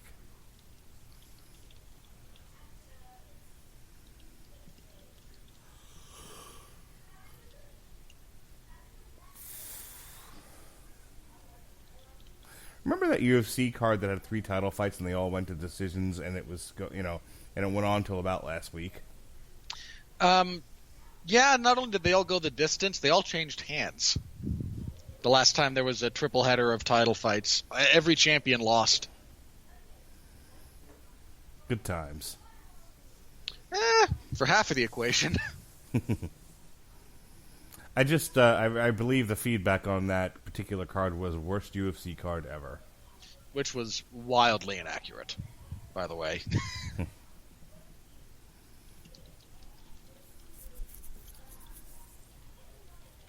Amanda Nunes continuing to batter Germaine Durandamy. I don't know why you went French with that. Again, she's Dutch. Dutch, French, same thing. That is not even remotely true. Same colors in the flag. Okay, if that's going to be your standard, are you going to call her Russian now? I was thinking about it, to be honest with you. Or how about Croatian? Well, no, Croatians have like hash marks on their flag. No, sorry, you are no. Yeah, they have like the not cross, but the like shield. So no. Oh, so what? A crest in the middle of it changes yes, that crest. entirely? That's the word I was looking for. No. A crest in the middle of it does not change the fact that it's a red bar, a white bar, and a blue bar. No, that's why the Mexican flag and the Italian flag look nothing alike, because the Mexican flag has a little crest in the middle. True. But, okay, so would you consider the Italian flag and the Iranian flag to then look the same? Practically identical. Because they're the same colors. One is vertical, one is horizontal. That would be correct, sir. You are a xenophobic mess. I would have thought you would have gone for the low-hanging fruit and just said ignoramus. I've called you that enough. Like, if that were going to sting, it would have done so already. For the record, we're discussing flag iconography. So you think Whoa, you think xenophobia is going to sting with me? Hi, I'm Mark. Have we met? That's fair. Okay.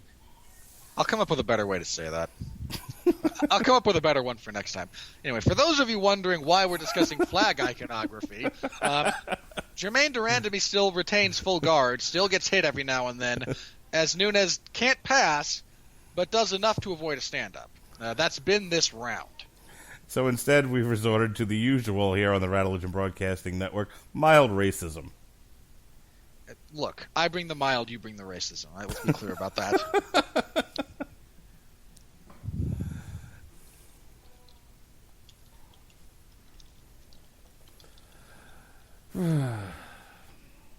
This is why I can't do this for any other website. No one would tolerate my chicanery. We'd tone it down. Well, in all seriousness, you and I both know we would. Like, we'd figure out beforehand, okay, which jokes can we use? Right. I probably wouldn't call the Dutch woman French. You'd probably still do that. Also, Germaine... You wouldn't call her a cow. I wouldn't call her a cow, you're right. Germaine de Randamé also sounds very French. It doesn't sound Dutch.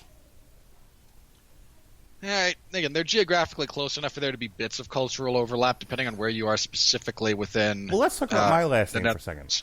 My last name is Radulich, which is wildly Croatian, but there were bits and pieces of time where that part of Italy, that part of the country was shared by Italy. So my grandfather always said we were 100% Italian, despite the Croatian last name.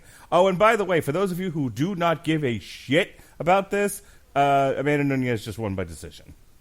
I mean, not officially, but that's where this is headed. Ugh, I tell you. Hey, she's a pig hostage, right? Oh, shut your whore mouth. Hey, I am not going to let you live that one down that easily, just for the record. Fair enough. All right, we have a unanimous decision win for Amanda Nunes. Robert, what were the scorecards exactly? Our official scores for this were 49-44, 49-46, and 49-45. For the record, whatever jackass went 49-46, you only arrive at 49-46 if you do not give Amanda Nunes a single 10-8 round. You are a moron. I have no issue with Jermaine Durandamy taking the second round, just for the record. None. That said, again, I gave her a lot of 10-8s. I was 50-42, I think. I would have been more in line with 49-44, because at a minimum, I think she should have had the first clearly, and then the fifth, even though it wasn't an action-packed round, I don't think Durandamy landed anything of value the entire round, and winning by that big a margin is grounds for a 10-8 round under the scoring criteria we're operating under. So, did they talk about who's next for Amanda Nunes? Is there anybody on the horizon? No one knows. Featherweight or bantamweight? It was supposed to be, like, the big thought was it would be Ketlin Vieja, who was undefeated, had been kind of in that position to fight in title eliminators, but between injury, either to her or someone else, it never quite materialized. She returned on this card, And unfortunately for her and her title aspirations in the immediate future, got knocked out. Yeah, she got knocked out by Aldana, who had a killer left hook there. Unfortunately, she just lost a fight not that long ago to Raquel Pennington, which blew a 3-fight winning streak. So, she might need another fight or two. She also needs some... she might need another fight or two under her belt before she fights the champ. Here's the reality. There is no one at the moment. Like, they're going to have to manufacture something to spin something up and do something that way, because if we're going based on fan interest, there's just not a lot. If we're going on, streaking contenders who are very clearly deserving of a title shot, we're pretty thin. There's just not a tremendous amount of options here. In fact, for the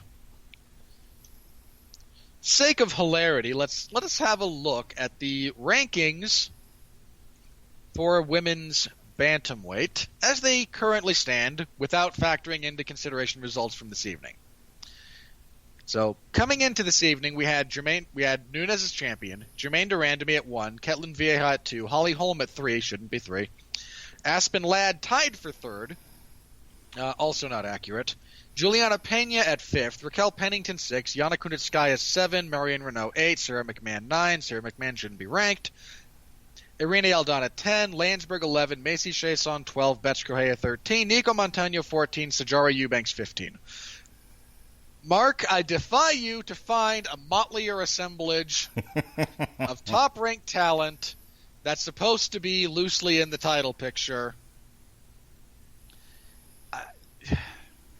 I don't see it. Again, Germaine de Randamie just got her shot, lost badly. Ketlin Vieja lost. Holly Holmes already lost to Nunes. Aspen Ladd got finished by Germaine de Randamie prior to her rebound performance most recently. Juliana Pena is no one knows. The UFC would like to make her into a bigger deal, but she can't ever really string things together. It's just an odd spot that whole division is in, and there is no featherweight division.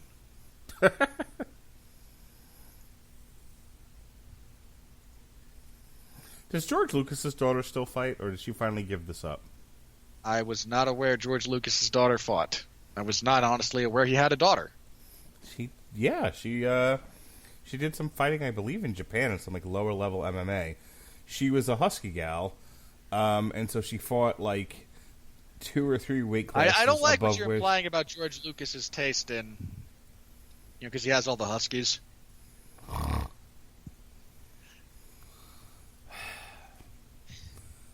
First of all, quit muscling in on my racket. Second of all, can't help it. I'll make the dumb jokes around here, sir. Let me see here. Personal life.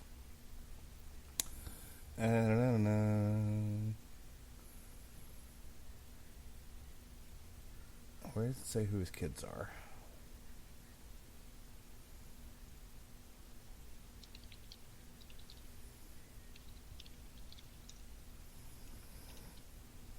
Katie Lucas. Here we go. Nope, wrong one.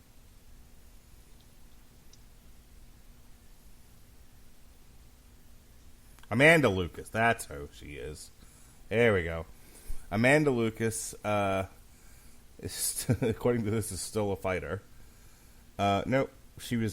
She fought from 2008 to 2012, so she hasn't been active in quite some time. She's the eldest daughter of George Lucas.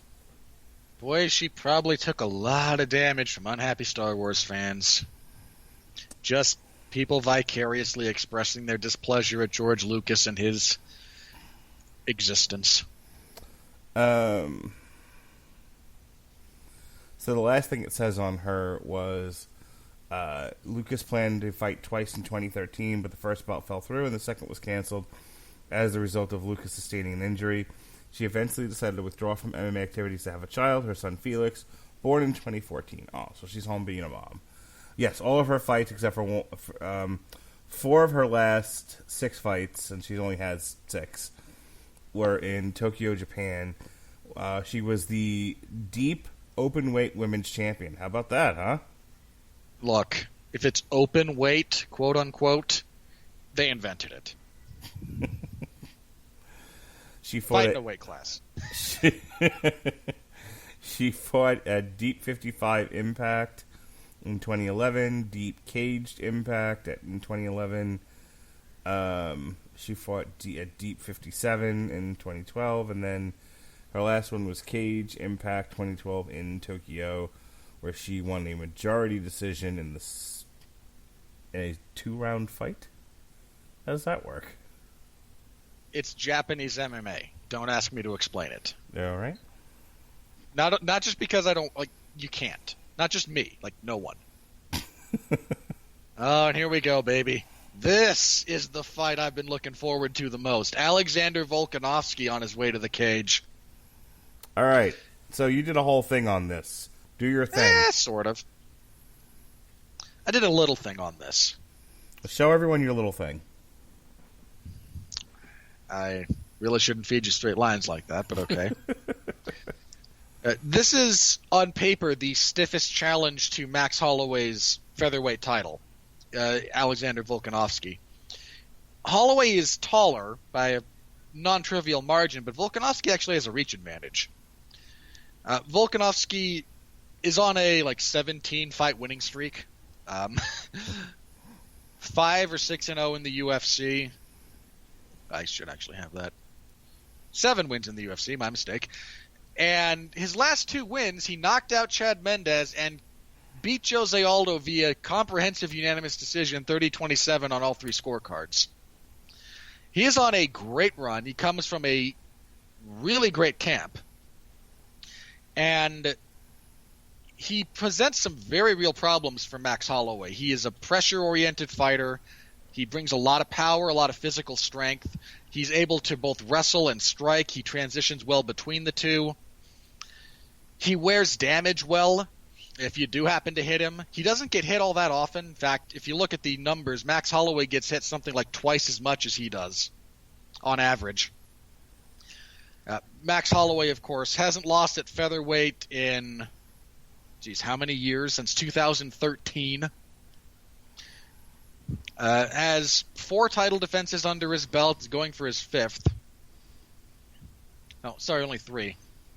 3 title defenses. Aldo, Ortega, only the 3. The only loss he's suffered since 2013 was a move up to lightweight to challenge Dustin Poirier for the interim lightweight title, and Poirier defeated him. One of the better fights of this year. If you haven't seen it, please look it up. It's a great fight. We have a battle of 2 of the best walkouts in the game. Volkanovski comes out to the Game of Thrones theme, where Max Holloway comes out to Hawaiian Kickboxer. Max Holloway's walkout game is very strong. I genuinely cannot wait for this fight. I have been excited about this. I thought Volkanovski should have got the shot over Frankie Edgar that earlier this year, I think it was. This is the best fight at featherweight you can make right now. I am so giddy almost about this fight. Hot diggity giggity? Hot diggity giddy? Yeah. It's Max Holloway, man. I always love watching Max Holloway fight. Well, I find it adorable when you get so excited about something that you say hot diggity. I've only done that a couple of times. It was adorable, every single one of them. Yeah, fair enough. I am occasionally adorable to Mark Radulich. That will help ease my crippling depression and loneliness. All right, so how do you see now? Do you see this being a pick'em? Do you favor Max Holloway in this fight? I lean very slightly towards Holloway. I can't look at the streak Max Holloway is on. Look at the names he's beaten. I cannot in good conscience pick against him. That said, Volkanovski is a very live underdog, to the extent that he is. He can absolutely win this fight. Volkanovski has a very tricky striking game. He disguises a tremendous amount of what he does with feints, fakes. He has very good footwork. He pressures forward very well. He circles well. He's very active.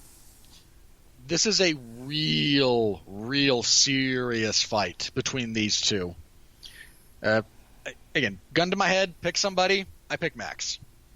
Am I going to be surprised at all if Volkanovski wins? Not one bit. I don't even care how. Like, if he comes out and throws a Jorge Masvidal flying knee, okay, that might shock me.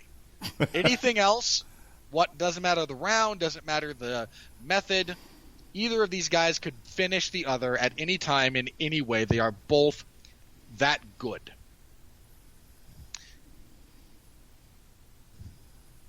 This also might serve as not an actual preview, but kind of a visual preview of Tony Ferguson and Khabib Nurmagomedov, given how these two gentlemen look opposite each other, and elements of the style matchup, although Volkanovski is not Khabib and Max is not Tony.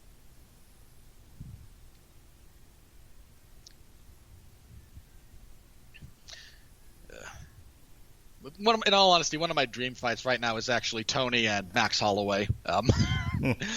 Just the insanity of those two men. Oh, it would be so good. All right. We are ready to begin. I didn't get my first round finished in the last fight, so here's hoping somebody takes a straight shot to the nose. Not impossible, but unlikely. Both gentlemen have proven the ability to wear damage. Max Holloway, not a one-hitter-quitter style of fighter either. Volkanovski's a little bit more, but even then, not. The number of guys he knocks out with one punch is low. He packs power, to be sure. I don't mean to say that he doesn't. I mean, Volkanovski also used to weigh like 215 pounds. He used to play rugby. Ooh. I mean, that was kind of the gag for a while. Was anytime he fought a featherweight, he'd say, I don't mind fighting the little guys. They don't hit that hard. Even though he himself is, by his own admission, mind you, this is something he said. He referred to his fight with Chad Mendes as the Battle of the Hobbits. Because they're both on the shorter side. Volkanovski has a tremendous sense of humor. He's impossible to dislike. All right, we are ready to get underway here. It's a hell of a height advantage for Max Holloway. 5 inches. That said, he does have a 2.5-inch reach disadvantage. Holloway is an oddly proportioned individual. Alrighty, here we go. Round 1 of our second championship fight of the evening. I did not realize Max Holloway was favored at 2-1. That seems a little steep to me, in all honesty.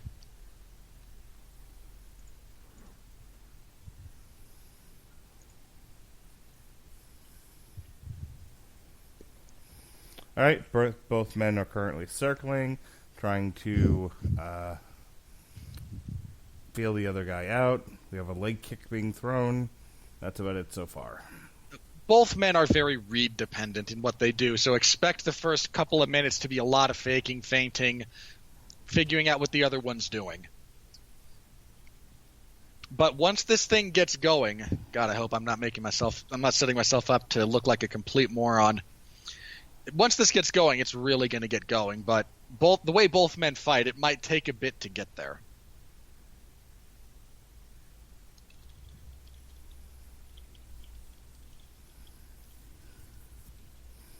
All right, Max Holloway can tend to just kind of throw a punch or two and then back off. He keeps disengaging at different angles, which I think is good if you're going to do that. Yeah, you don't want to be predictable against either of these guys, so high variance in what they're doing is going to be critical. Both men also very aware this is a 5-round fight. They're not going to do too much too early and potentially jeopardize a longer game plan. Yeah, but I'm tired. They need to step on it.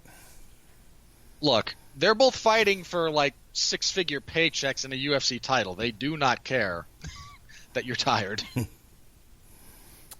Volkanovski landed one on Holloway's jawline, but he seemed to walk through it.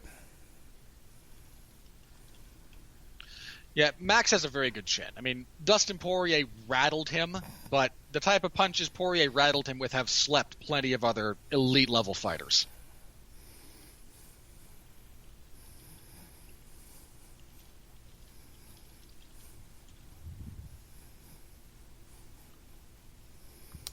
Bit of a clash there. Volkanovski got backed off. A lot of this is going to come down to which fighter is pressuring forward. Both men are capable of fighting off the back foot, but they prefer to be the one going forward. So whoever is moving forward is likely to be at an advantage for the duration of their forward motion.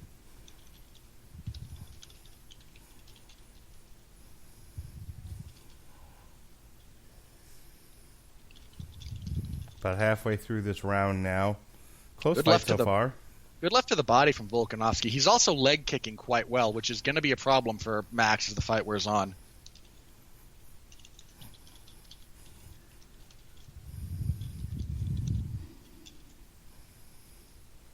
Volkanovski, I think a lot of the kind of tenor of his timing and his whatnot, he builds off of his active kicking game, which you don't see highlighted a lot of, but he has a very good inside leg kick, very active lead leg generally that he uses to kind of set up everything else. And he's been punting Max Holloway in the leg a lot.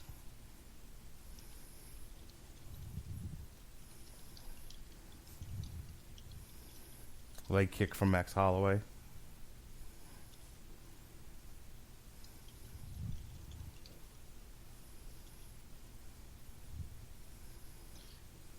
Oddly enough, all things considered, Volkanovski's winning this round so far. Volkanovski with a kick, then a combination.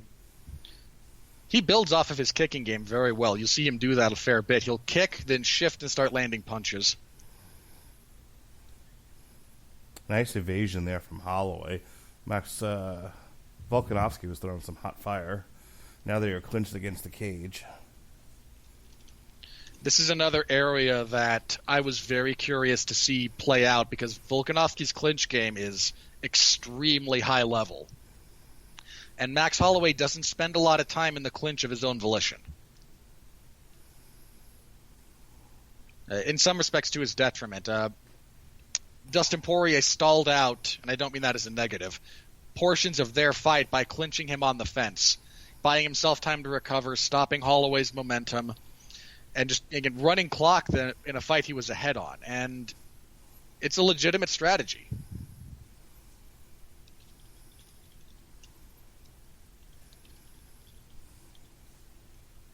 Side kick from Max Holloway. Ooh! Holloway ate one coming in there. And that is the end of round one. We'll be right back. Fair enough.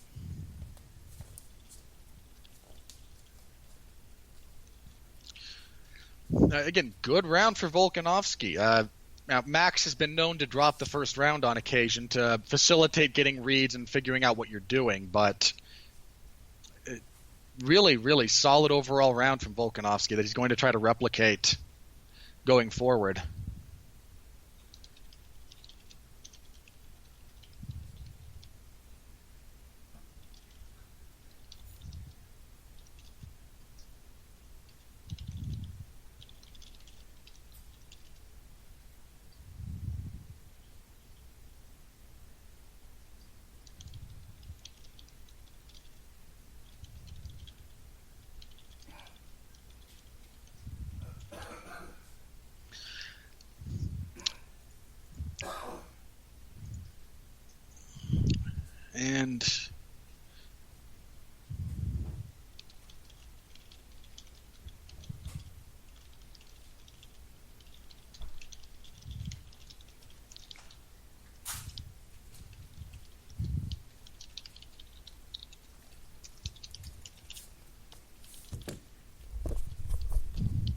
And we are back in at round two.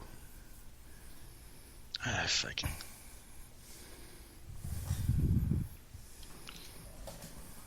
I'll get some of these things to sort themselves out a little bit. That would be nice. Again, good first round. I gave it to Volkanovski. Pretty even exchange so far in the second round.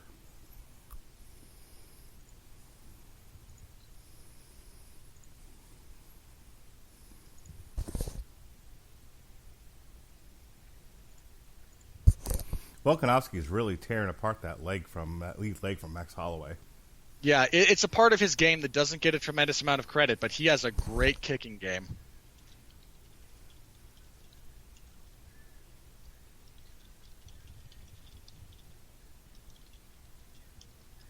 Pretty good right to the body from Holloway there. His right straight to the body is a constant weapon.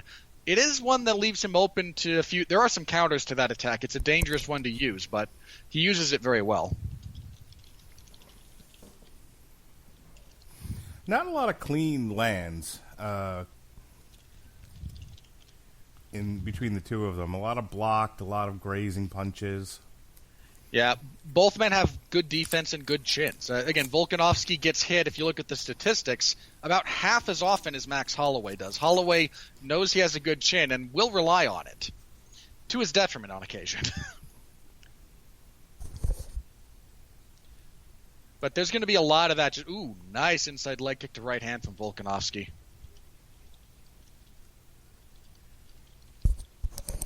Volkanovski got him right in the inner thigh. Yeah, he is fighting through, less than 10 minutes. A really nice fight.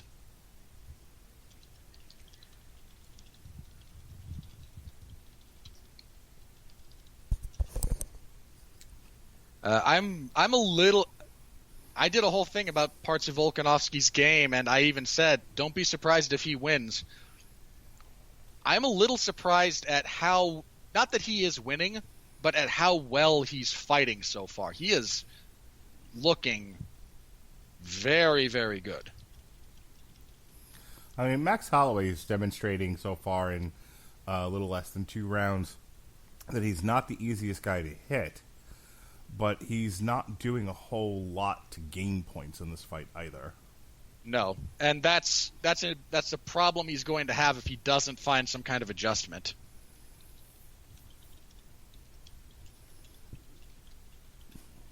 Because Volkanovski, his footwork is very nice. He's moving well. He's giving ground when he needs to. He's trying to make Max Holloway pay, and Max relies on his reads a fair bit. And Volkanovski has, as with most of the guys from City Kickboxing, disguised a tremendous amount of his game behind a layer of fakes, feints, another layer of fakes and feints above that, and then what he actually does. It's very, very sophisticated. Ooh. Max Holloway caught in the jaw there, but keeps circling. For a leggy fella, he is very quick on his feet. Yeah. There's very little that Max Holloway doesn't do well. If Volkanovski wins, it's not because Max Holloway is deficient in some area. It's just Volkanovski will have found an avenue that he can exploit and has a better night, necessarily, than Holloway does.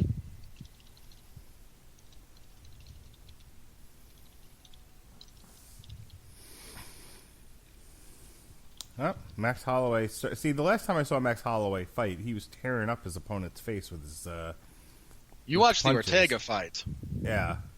Brian Ortega's striking defense and even his striking offense is nothing near the level of Volkanovski's. Not even close.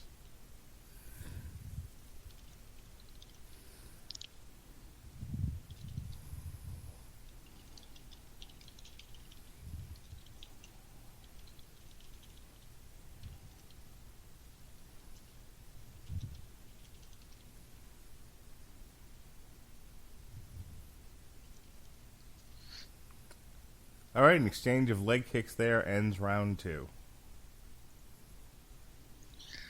Another round for Volkanovski from where I sit. He's just doing better work and more consistent work.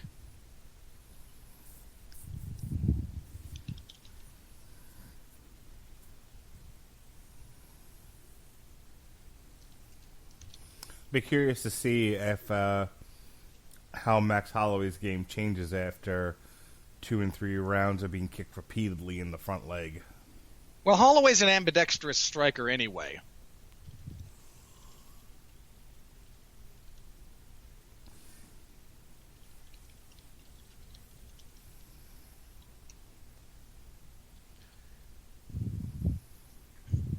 So, point being, I don't think that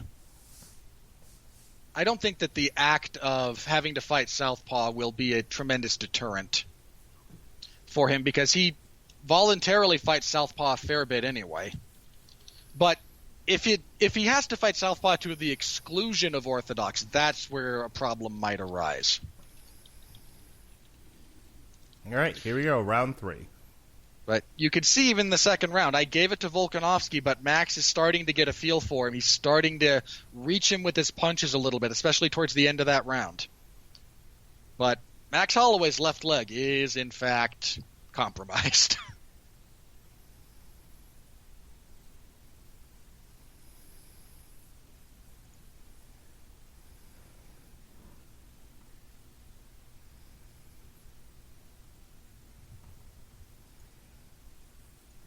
Well, Volkanovski tried to kind of cover up, duck in, and maybe score a hook or so, but Max Holloway saw it coming and got out of the way.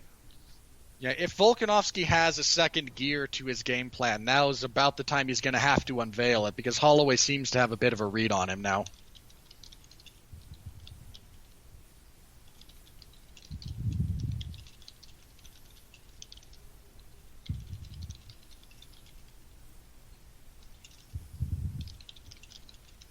Some front kicks there by Volkanovski. This is really high-level stuff. I am tremendously enjoying this fight.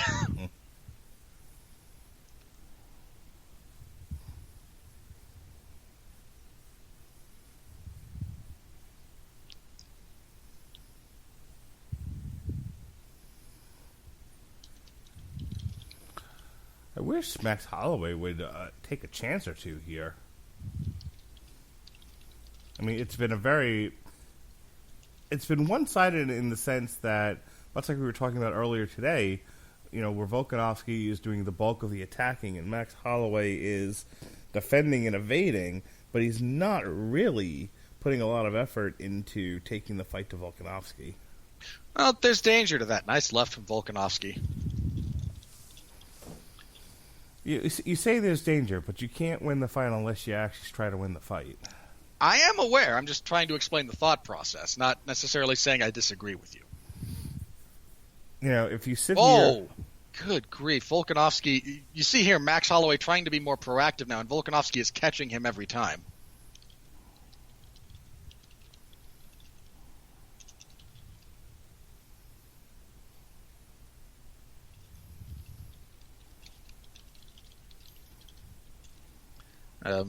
Max, if he's got a read, he's got to start capitalizing, because he is those leg kicks into shifting right hands from Volkanovski are finding his face repeatedly.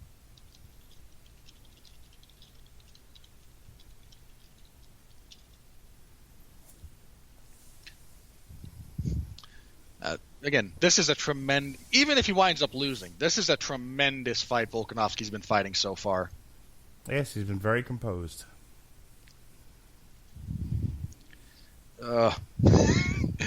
That's all you can say. Oh God, I am. I need someone I can talk to about this stuff.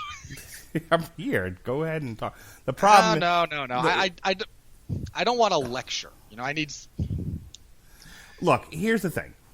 I get the finer points of this fight, and I'm trying to stay invested in it. It doesn't help that I'm getting exhausted. No, I don't blame you. It's almost 1 a.m. there. There's still another fight. It's been kind of a long card the last few fights. I understand. I really do. Yeah, I'm trying my level best to stay up and invested. I keep getting up. I grabbed something to drink, but we're starting to actually see something else here. I told you, once this gets going, it's really going to get going.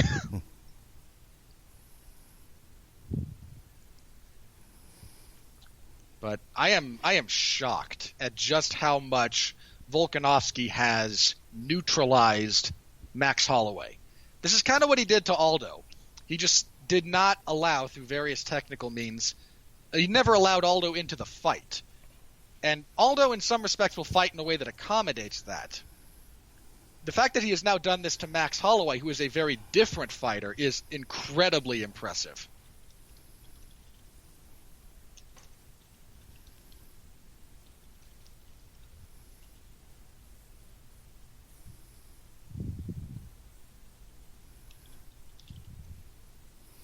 To his credit, Max throwing a lot, but it's just not all of it's hitting. And then he's getting hit pretty often by Volkanovski. Yeah, if the game is hit and don't get hit, one guy's winning, and it's the short guy from Australia.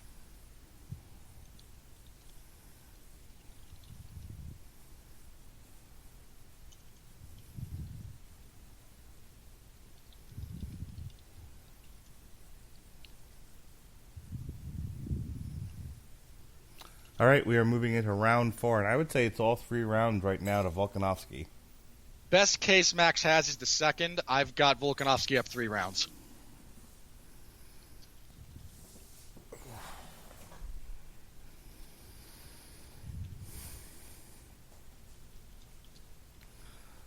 This is I am enjoying the hell out of this fight. This is a tremendous fight from Volkanovski.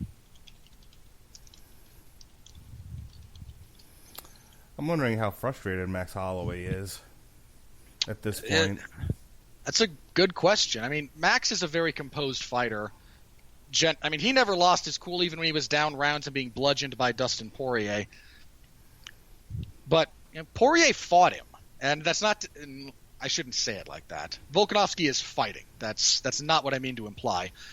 Poirier fought in a more like deliberately engaging style.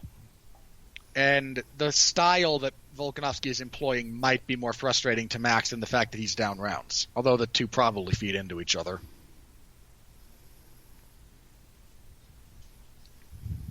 Some more leg kicks there from Volkanovski. A big hook from Volkanovski. I said it publicly. If Max Holloway doesn't find a way to it, one of the things Max is going to have to deal with is find a way to address the lead leg kicking game of Volkanovski. If he doesn't, he's going to have a hard time. And he hasn't. And he's had a really hard time. I'll tell you what, if that left hook from Volkanovski connects in the right way, I think Max Holloway may be getting knocked out of this fight. Yeah, Volkanovski has power. Max, tremendous chin, but Volkanovski's not here he's here to win this fight.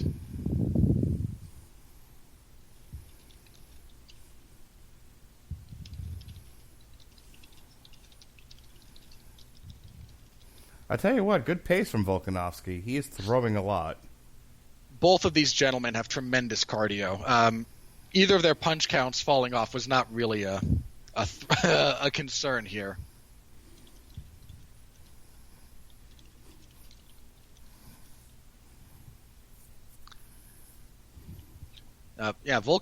Max Holloway going to that side kick's been an interesting decision. Volkanovski's had a counter for it.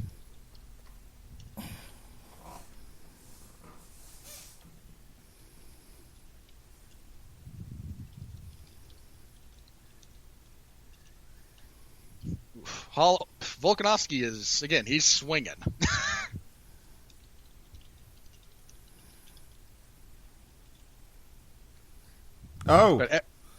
Max Holloway's starting to come back now. He landed 2 straight into Volkanovski's face, which backed him off.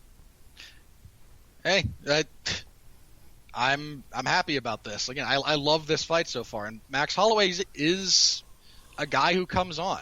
You know, he's a strong fighter. He's good at, and if he gets a read, then you're going to be in trouble.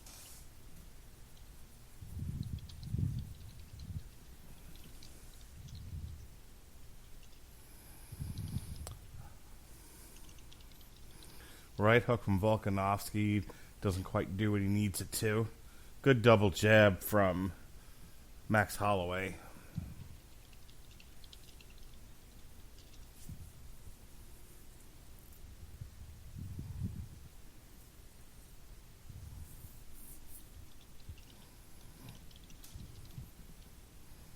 I like the double jab from Max Holloway.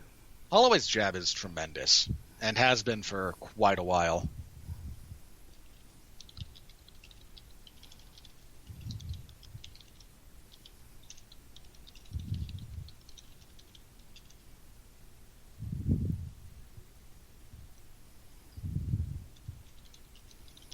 So, Max Holloway spent the majority of this fight on the cage or being backed up into it. Now it's Volkanovski who keeps getting backed into the cage.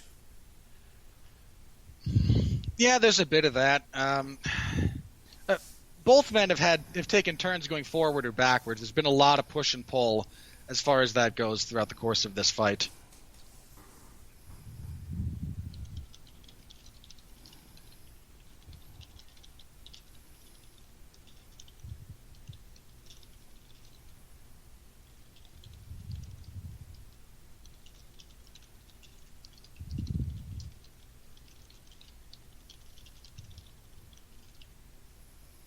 Oh, we finally got some roadhouse happening here. These guys are trading punches directly to the face. Some of the defense seems to have gone out the window. Yep. The blood is up at this point, and we're going to get some crazy stuff. Volkanovski looked like he was grabbing Max Holloway's head and trying to do some Muay Thai knee strikes, but Max Holloway shrugged him off. Yeah, Volkanovski, if he's going to clinch, is going to be better off going to body locks than he is, trying to reach up and grab a much taller fighter like that. All right, we're into the last round here. Round 5 of this championship fight.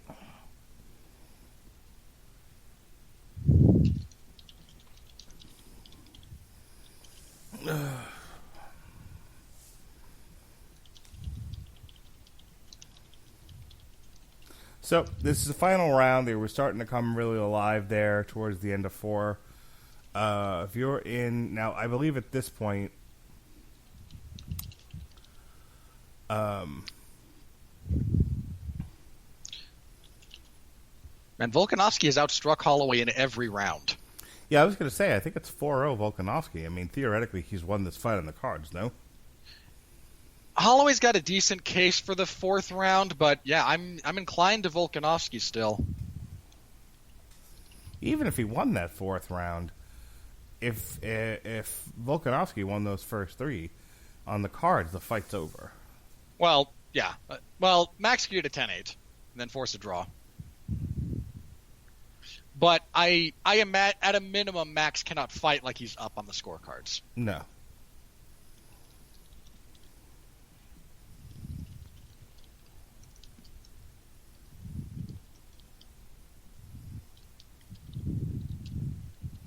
Inside leg kick.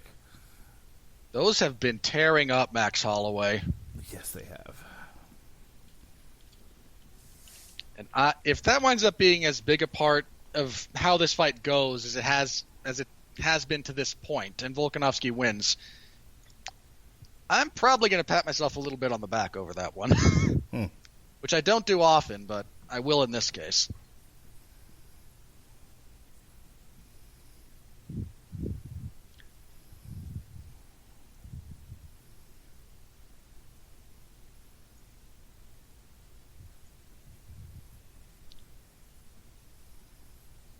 Oh. Volkanovski tags Max Holloway in an upward motion. I mean, Max Holloway's pretty tall. Yeah, pretty much everything he's going to land is kind of becoming up.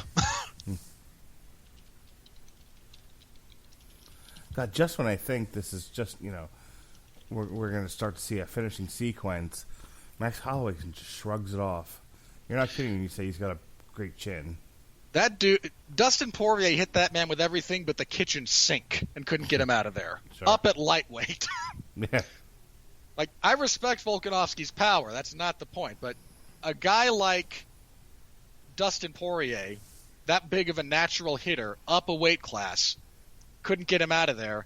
Not saying it's impossible, but it's unlikely.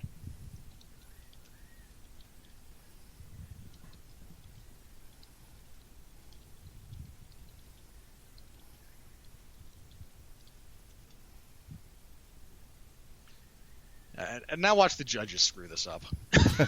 Yeah. Like that, it would just be one of those things. All right, we're down to the last half of the round here. I don't know. I mean, like I said, you and I both think that Volkanovski ran away with the first 3 rounds. So I'm going to go ahead.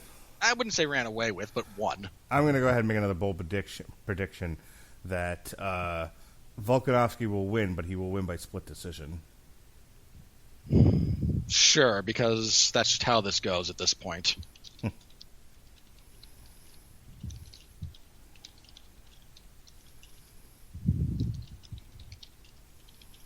All right.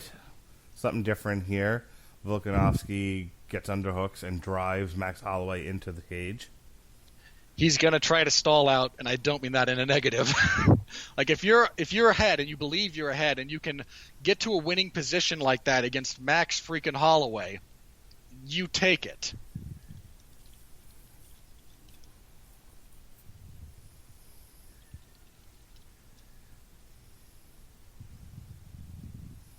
Leg kick combination from Volkanovski.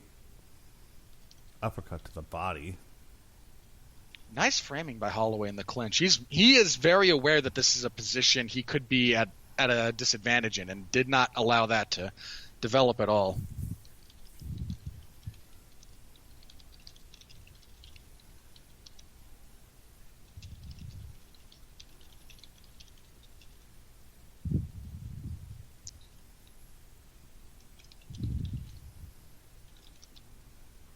All right, we're down to the last minute of this fight. And Max Holloway better figure out something to do. Volkanovski is turning it on. Holloway is going to try to goad him into a brawl. And Volkanovski, I do not believe, will oblige him. Nor should he. That would be the height of stupidity.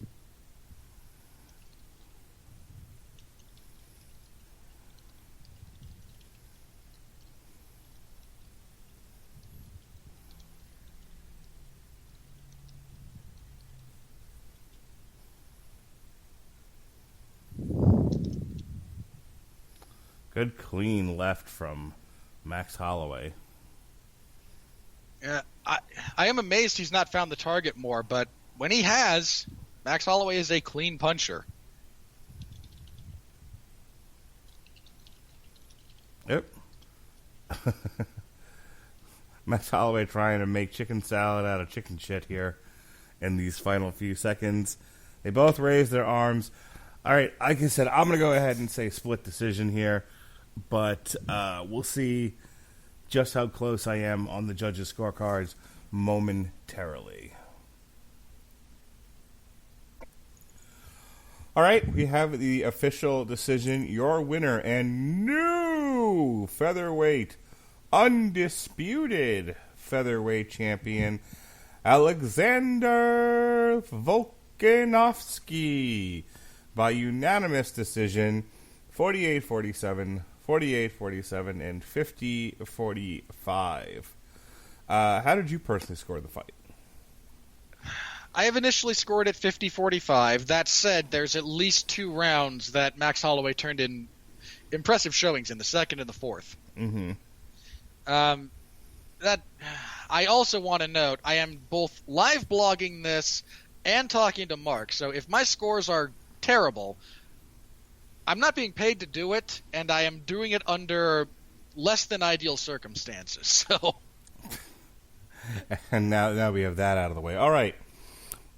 In the preliminary card on ESPN2, we had Matt Brown win by TKO over Ben Saunders in the second round with elbows and punches. Very good fight. Amari Akhmedov defeated Ian Heinzich by unanimous decision, 29-28 across the board. The aforementioned Irene Aldana brained Ketlin Vieira, KO punches in the first round. Good left hook directly in the jaw, and Vieira's lights went out momentarily. And Jeff Neal, who's not here to be paid by the hour. God damn. He's got to get back to his job as a server. Brutalized. Not a joke. The man is still a server at a high-end bistro. Brutalized Mike Perry in the first round via head kick and punches. TKO. So what did you think of the ESPN2 prelim card? It was fine. Again, some good fights. I think you brought up the appropriate highlights. Jeff Neal needs ranked opposition. This is getting silly. He's just a really good fighter and should be fighting. This is not to besmirch Mike Perry, who's certainly a fan-friendly fighter, certainly a dangerous opponent, but is not ranked, and not ranked for a reason. All right, and now we come to it. Your Olympic gold medalist, Colby Covington. Not true. Who's here to make America great again. That is his shtick, yes. He believes in the 3 R's. Respect, responsibility, and retribution. I don't believe he has publicly stated that, but I don't remember what Kurt Angle's 3 R's were, by the way. They were the 3 I's. Oh, damn. I'm so tired. Intelligence, integrity, and intensity, for the record. Thank you. Yes, that's what Colby Covington believes. Colby Covington believes in making money. And beating people up is a means of doing so. Your interim welterweight champion, Colby Covington. No. Your people's champion. Your former interim welterweight champion. Hang on. Keep talking. I've got to cycle the dogs very briefly while we're in the build-up for this fight. Your universal MMA champion, Colby Covington, takes on welterweight champion Kamaru Usman. Kamaru Usman won the UFC welterweight title in March of this past year, defeating Tyrone Woodley by unanimous decision. He has not lost a fight since his second fight ever in his career in UFC, in mixed martial arts. It was at CFA 11. He lost by submission in 2013 in Coral Gables, Florida. Since then, he has led a path of destruction. He won the Ultimate Fighter 21. It's been rough. It's been rough for his opponents. He barely loses rounds and hangs a lot of 10-8s on people. So, all right, what can we expect between Colby Covington and Kamaru Usman in this fight?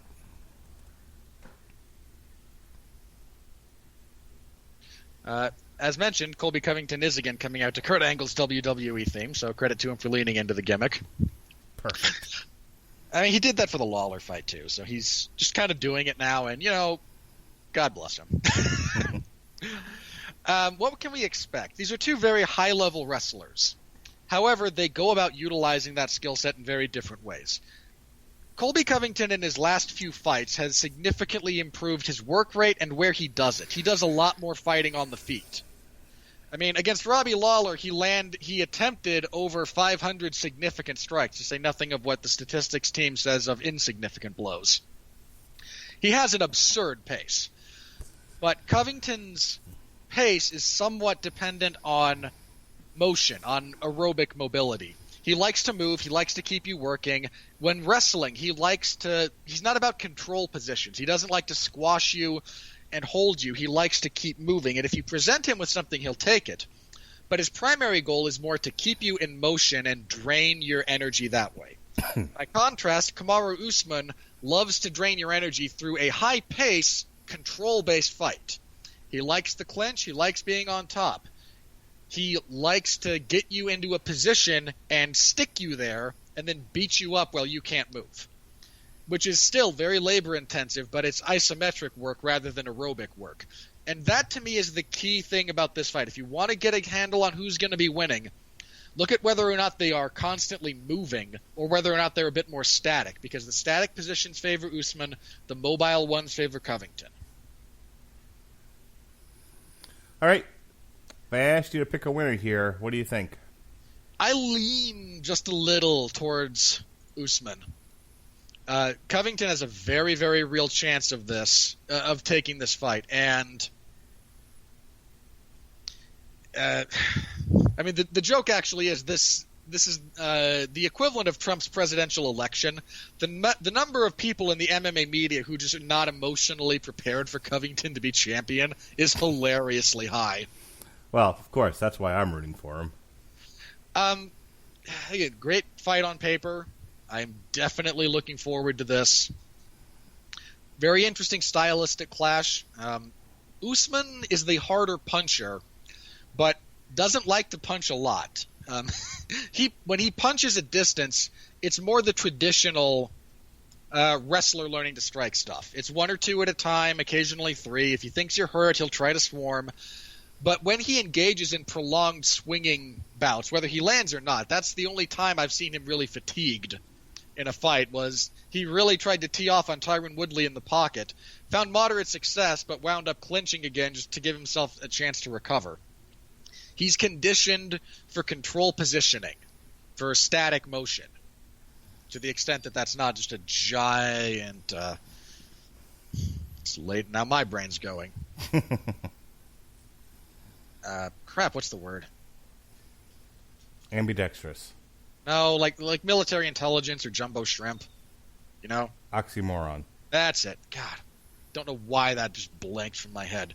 To the extent that static motion is not a giant oxymoron, the more controlled this is, the more he's conditioned for that.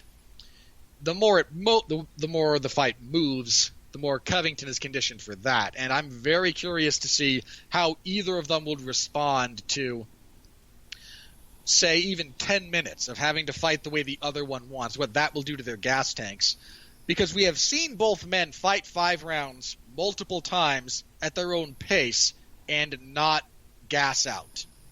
Again, there's a degree of physical fatigue that sets in because you're fist fighting for 25 minutes. That's going to drain you. But they haven't really become fatigued to a serious degree when allowed to fight at their own pace. The fact that they both like high paces in different styles is the most intriguing aspect of this fight to me. All right, as we see Kamaru Usman finally taking his entry into the cage, we will be underway shortly.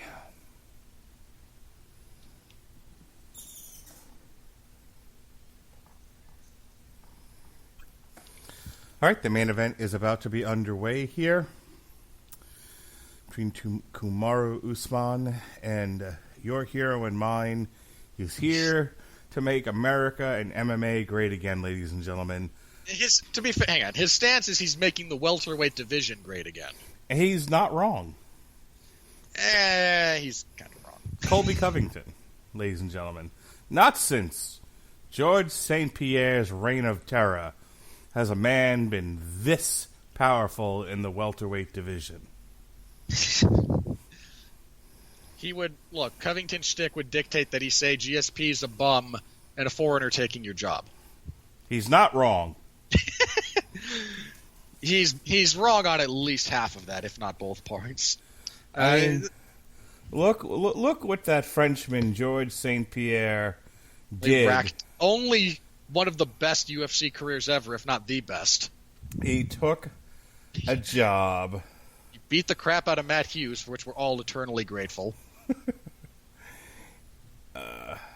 For this whole bit to work, I have to... Matt Serra. Thank you. Matt Serra. Poor Matt Serra, a hard-working Italian man from Long Island, New York. The salt of the earth, Matt Serra. Okay, that last part, absolutely not. And the other two are accurate. And Frenchman foreigner, George St. Pierre takes his job and runs amok through the welterweight division. And now Colby Covington is here to correct a wrong that was done to the welterweight division by George St. Pierre. If a wrong was done to the welterweight division, it was by the judges on a couple of title fights. Let's be real about that. Carlos Condit was robbed. Who? I hate you. Are you talking about interim welterweight champion Carlos Condit? Yeah, he beat Robbie Lawler. All right? That's one of the best fights ever. That is, in my estimation, the best UFC welterweight fight ever, period. You know who was robbed? Nick Diaz. Not true. Should have beaten Not Carlos Condit. Carlos Absolutely Condit not. No. Mark, didn't want to fight in the middle of that cage. Stop. I appreciate the gimmickry. There's too many Diaz donks out there who will think you're serious. Stop. George St. Pierre ran from Nick Diaz for 5 rounds. No, George St. Pierre took him down and smashed the crap out of him. George St. Pierre's reign of terror. Oh, thank God we're finally ready to do this. I can stop doing comedy. That what you were doing? I was amusing myself to stay awake. You're probably in for another long one, just for the record. Neither of these guys are much in the way of this. Neither of these guys are much in the way of finishers. Fuck me running. Okay. Really? You went through all that shtick, didn't even bother to look up the fact that Usman has a grand total of 2 finishes in his entire UFC run? I was kind of hoping. It's not much better. I was kind of hoping one of them would bite a jumping knee. Look, Jorge Masvidal could do a run-in. I would love that. Because, Masvidal's the man. Okay. And Colby Covington comes straight out. And, we've got action already. Both of them throwing jabs. Fantastic. Colby Covington with a front kick. A little off balance. And Usman throws a high kick, lands on his ass. The fact that these two dislike each other as much as they do is going to most likely induce at least one of them to make a bad decision along the way as this fight goes. Well, Covington just took one straight in the face, but he walked it off. Yeah, Usman the heavier hitter, but not the busier fighter, statistically speaking, to this point in his career.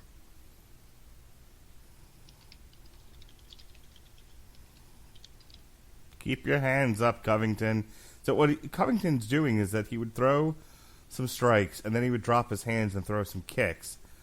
And he's leaving himself wide open doing that. Usman was a bit more composed. Well, Covington's entire MO is just to make you work. He's not a technician. He's not.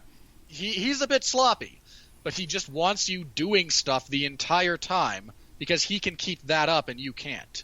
Well, here's the problem. He's eating punches doing that. Yeah, he's going to get hit. Both these guys are going to get hit.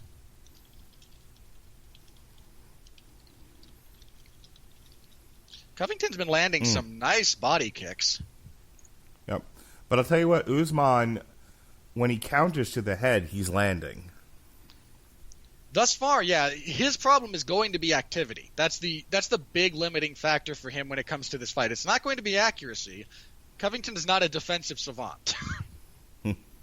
It's going to be, can he keep this kind of fight up at this pace the way Covington can? Covington doing a good job of ducking his head, actually, and making Usman punch him on the forehead or top of the head. Which is a good way to break your hand.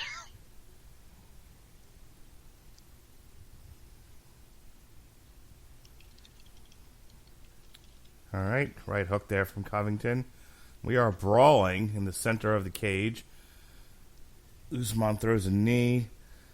Covington staying very busy. Hey, a jumping knee. Hot damn. Left hook. A knee from Usman. They are tangled up. Lots of activity from both men on that exchange. Very nice. Blocked head kick from Usman. I'll tell you what, you're not kidding when you say Covington stays busy. I can't stress this enough. To to even like if you were to break his activity up in the Lawler fight evenly across all 5 rounds, that's over 100 strikes a round, and those were not broken up evenly. He attempted more strikes each round as the fight went on.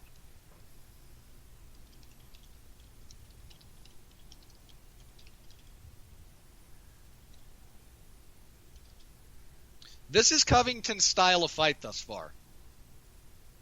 I mean, Usman's been able to find him with punches, but this is the fight Covington wants. And Usman being this accommodating of him is not going to bode well for him as this wears on.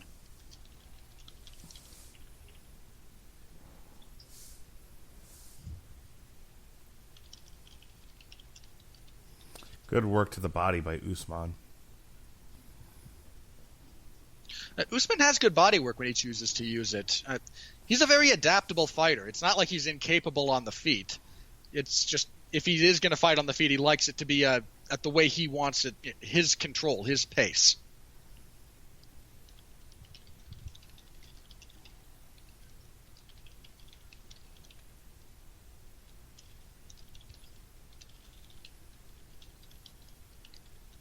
I mean, Covington is outstriking Usman statistically nearly 2-1. Another jumping knee by Covington. Lazy kick from Usman.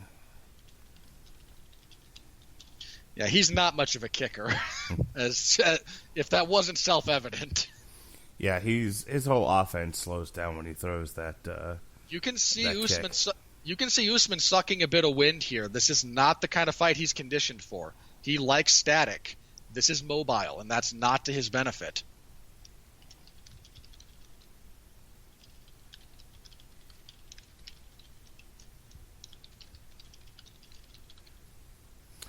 All right, that's the end of round 1. I think it's a good round for Covington. Yeah, Usman had moments, but I think if you look at the round in total, that's Colby's round, and this is Colby's style of fight.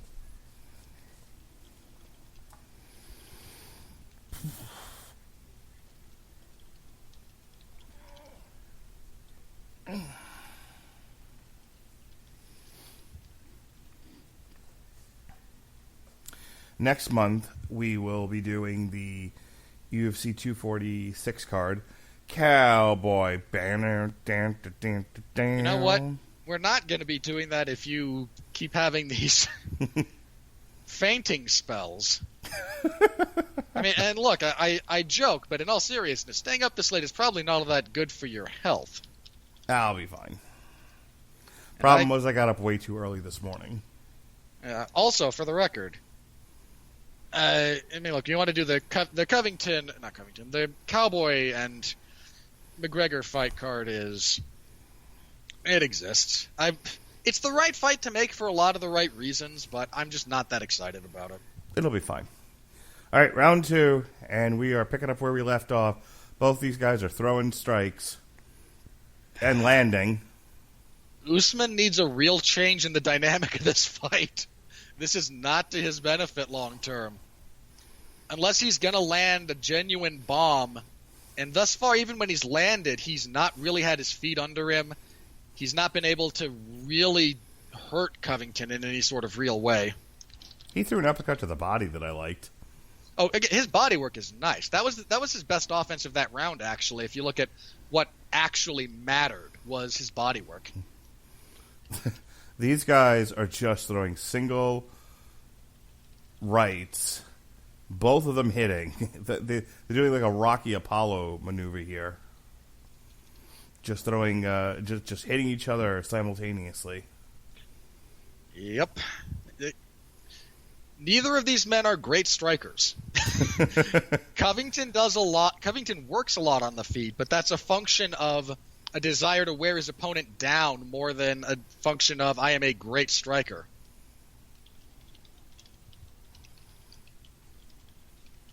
Yeah, this is just, hey, I'll do this, then you do that to me, and let's see who falls over first. It's great. Well, it's certainly entertaining. Ooh, Usman didn't like that at all. Got tagged right on the nose.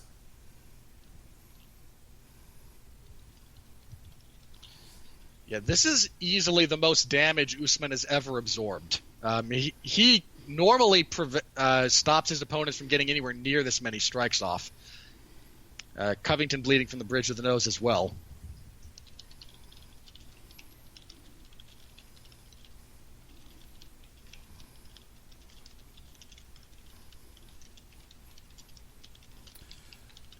I'm wondering why Covington hasn't thrown and then maybe tried to go for a takedown. Usman has never been taken down in the UFC, for the record. Straight up, never. It's not that he's unwilling or unable to do so. I think if Covington's going to start doing that, he's going to want to set it up, and he's going to want to do it at a point when he's not worried about Usman being able to counter him and then stifle him and shut him down. All right, several rights just landed on Usman. And again, these are not exactly KO blows that are landing, but there's a lot of volume being thrown.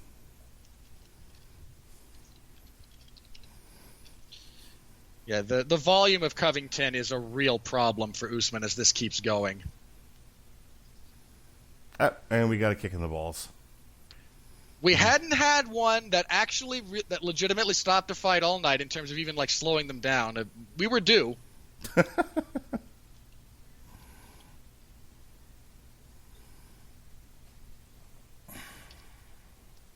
I mean, Usman's efficiency is better than Covington's, but Covington just doesn't let you rest. All right, so what Usman is saying was a kick in the balls was above the belt line. Right in the belly.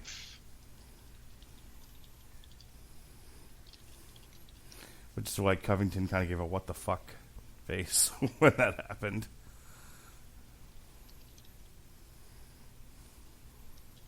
I need another look at that replay, but... I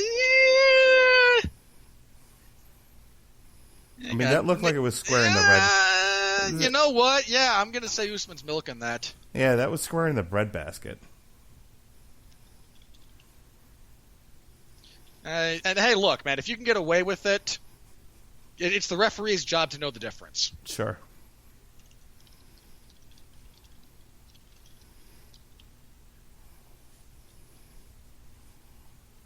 I mean, these two are changing each other's faces. But yeah, like, this is a scripted Rocky movie in terms of like jab, jab, jab, jab, trade jabs. You punch me, I punch you. Neither of us actually know what we're doing, but we're actors. And these guys are trying to hit each other very, very hard.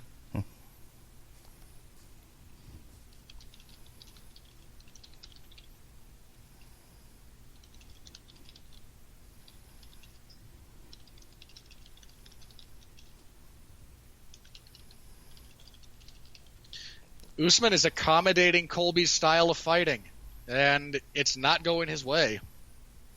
Nope, Covington's staying very busy. He's landing up. Usman with a counter there that sent Covington reeling a bit, but he recovered. Usman is the superior he's the superior puncher. Like, he's got more power. But that only gets you so far. And thus far... Usman was starting to come after Covington there for a second. The problem is he's not keeping his foot on the gas, and that is the end of round 2. And I would say it's 2-0 for Covington.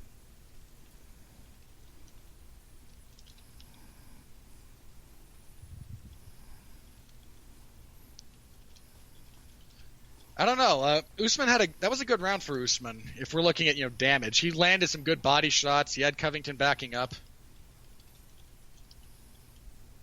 Are you scoring that one for Usman?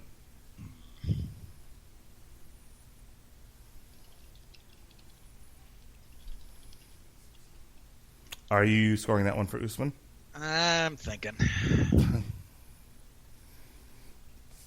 Yeah, you know what? I am. I'm not 100% behind that, but at the moment, yeah. Yeah, I'm going to go ahead and disagree with you and say that was Covington's round.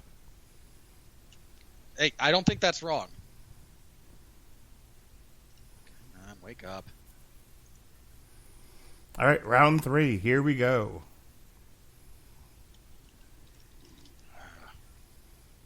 Why are you like this. And it's 1-1 or 2-0, depending on how you're scoring it.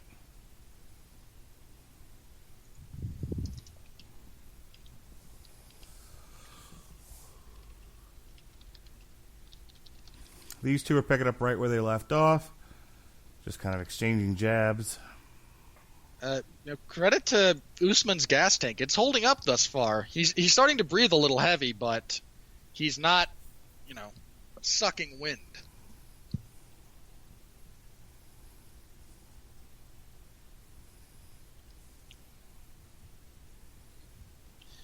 That said, he's behind numerically. Even if you give him the second round, you give it to him based on like 2 moments rather than accumulation of his overall work. Covington's the one building a better body of work for whatever value you want to give that.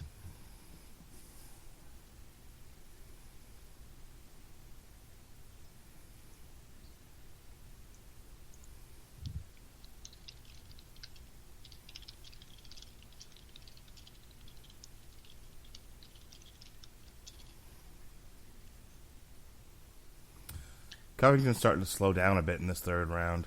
He's letting Usman dictate the pace, which is a dangerous thing for him to do when it comes to the striking. He's got to keep the work rate high, because at distance, if they're doing this, where they're just kind of like 1 or 2 at a time, Usman likes that. That's the kind of thing he enjoys.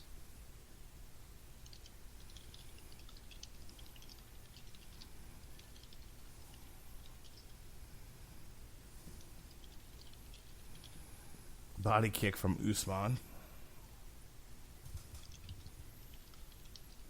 Yeah, Usman seems to have kind of found something here in this round a little bit.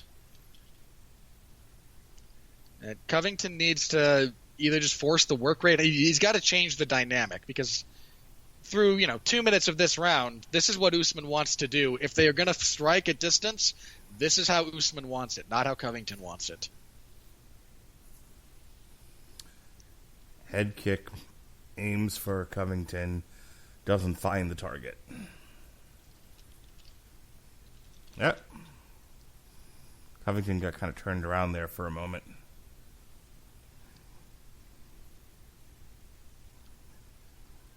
Yeah, this is Usman's pace as far as the fight goes. This is what he wants.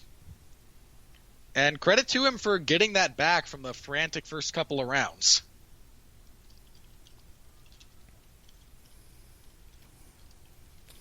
Yeah, I would say Usman's winning this third round here so far. Yeah, his right hand to the body, well, it's a dangerous punch to someone with a good left hook. Covington doesn't really have a good left hook, as demonstrated yet. That's doing a lot of work for him. His body work has been nice. Covington falling into Usman's dynamic as far as this fight goes is a bit of an odd thing.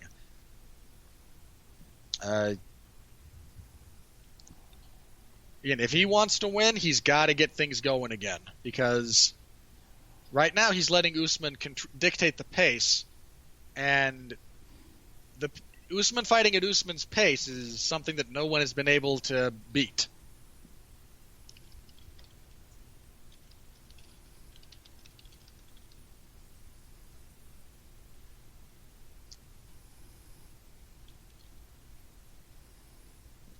I tell you, Usman's starting to tear apart Covington's face. Yeah, Covington marks up. He always has.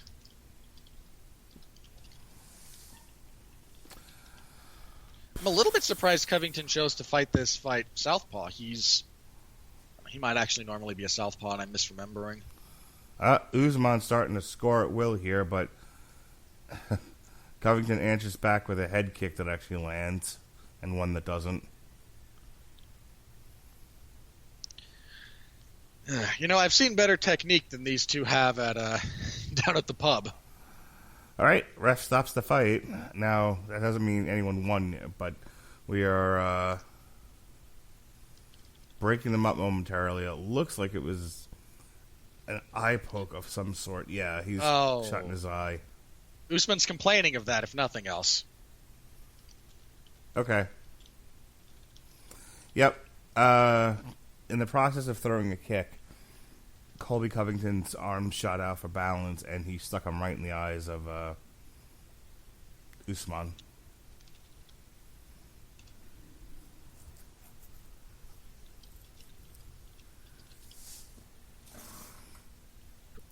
And we're back. I mentioned Covington needed to change the dynamic of the fight. A poke to the eye will do that.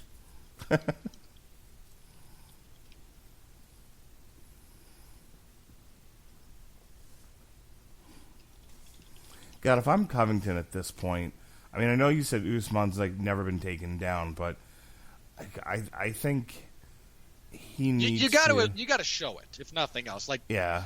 Give him something to think about that isn't your punches, because that's not working right now.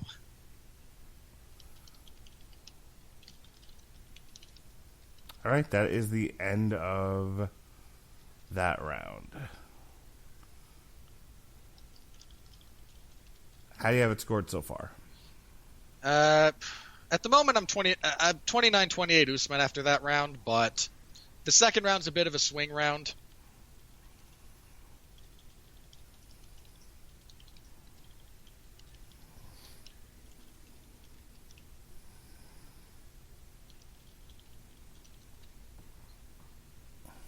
Oh, God. Commentary is carrying so much water for Usman.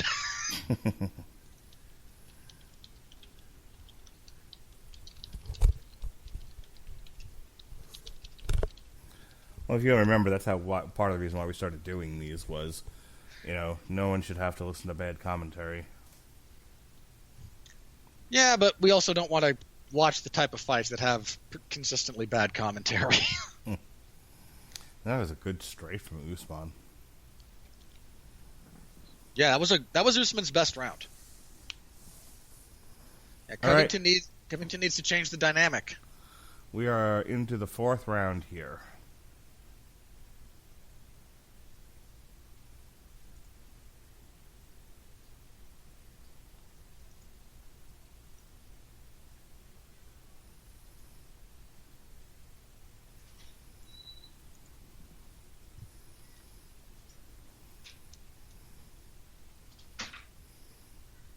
Slower round to start than the previous three. Oh!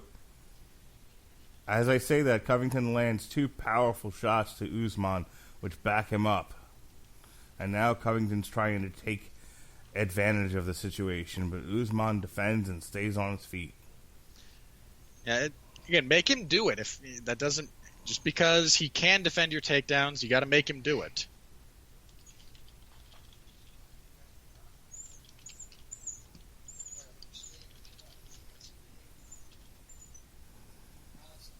Yep, Covington's starting to turn it on the attack. Doesn't want to give away another round. Can't afford to.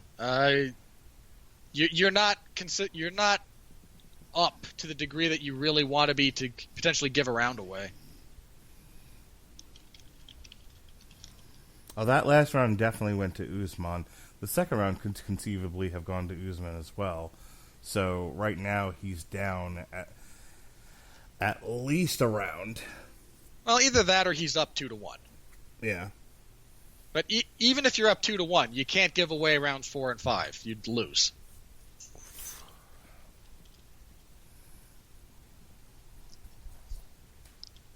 And in all honesty, the way those rounds have gone, neither man can feel confident about the scoring going their way at this point.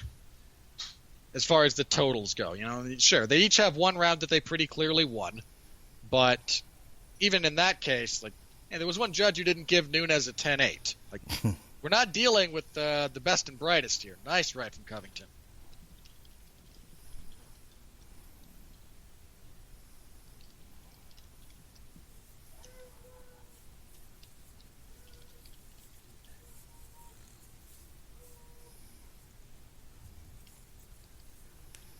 Usman's been stalking Colby Covington this round.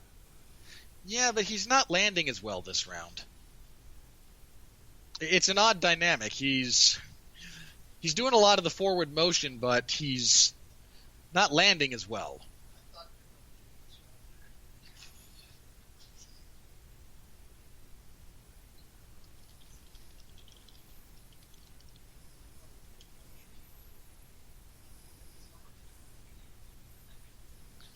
I mean, if nothing else, both of these guys have given it to each other.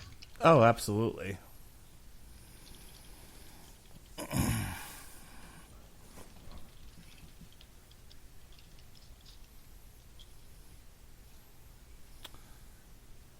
Covington starting to slow down in this round, which I'm not a fan of. We've talked all night about his pace and whatnot. He needs to see. This is where he really needs to be hitting the volume button, and turning up the total punches thrown.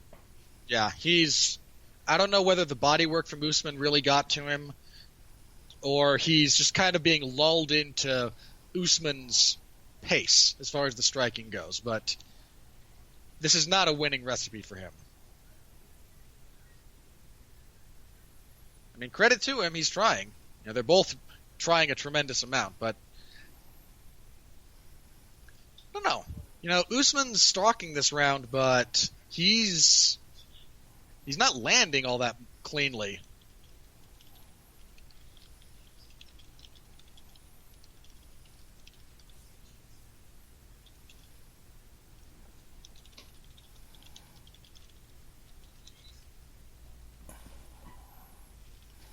Leg kick from Colby Covington. A few of them. Or not another timeout. What is he being admonished for this time? There's some jaw-jacking going on. And for those not aware, these two really don't like each other. So the ref is admonishing him about something. Yep. All right, no points were taken. They just got a dad talk, and they are back to fighting in the middle. They're both kind of pawing with open fingers. That might be what the ref is trying to just get a handle on.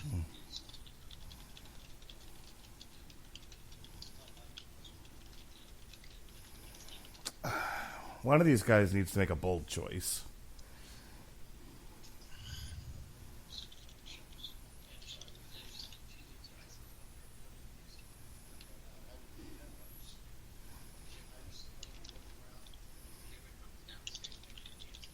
All right, and that's the end of the fourth round.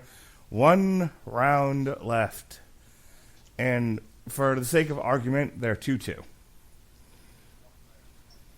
Could be. It's Colby coming in having won the first, then the next two by Usman, and that last one back to Covington again.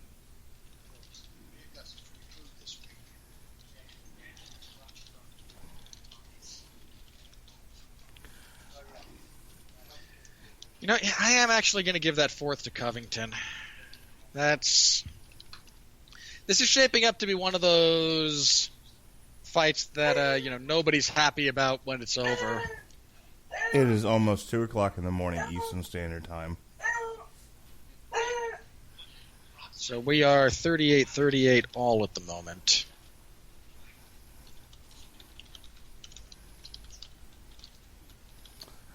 Colby Covington very happy with his handiwork right now. He's not fought a bad fight. Even if he loses, he's not performed in a manner that is not commensurate with the situation. He's come out and he's fought, and he's fought well. Even if he loses, he fought well. Your dog is crying for help. Oh, my dog is just happy that there are people. Head kick from Usman barely grazes Covington. All right, this is the last 5 minutes, guys. Make it count.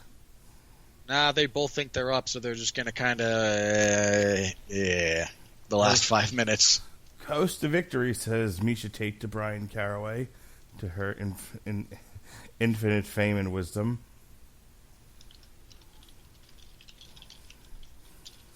I'm going to get so much crap for my scoring of this fight, I can just feel it.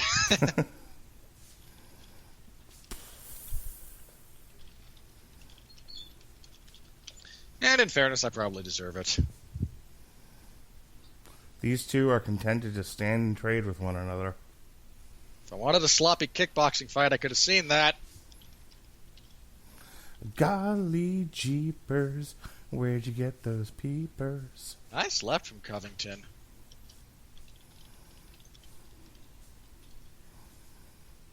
Again, I'm not surprised that this fight is being contested on the feet to the degree that it is. I'm really surprised neither of them has even really tried to make this a grappling match in any capacity. No, not a single takedown has been tried. And even just to vary things up, to get your opponent thinking about it, with how good these two are in the grappling, it seems like an error to just both of you agree, hey, let's kickbox. Time is dwindling down. We've got 3 minutes left. You know, Covington's landing the better punches this round. His left is sticking Usman in the face repeatedly. Well, unless something really radical happens in the next 3 minutes, I'm going to call it right now. Colby Covington is going to be your new welterweight champion by unanimous decision. Of all the fights you could have said split on. Yeah, this one has split written all over it.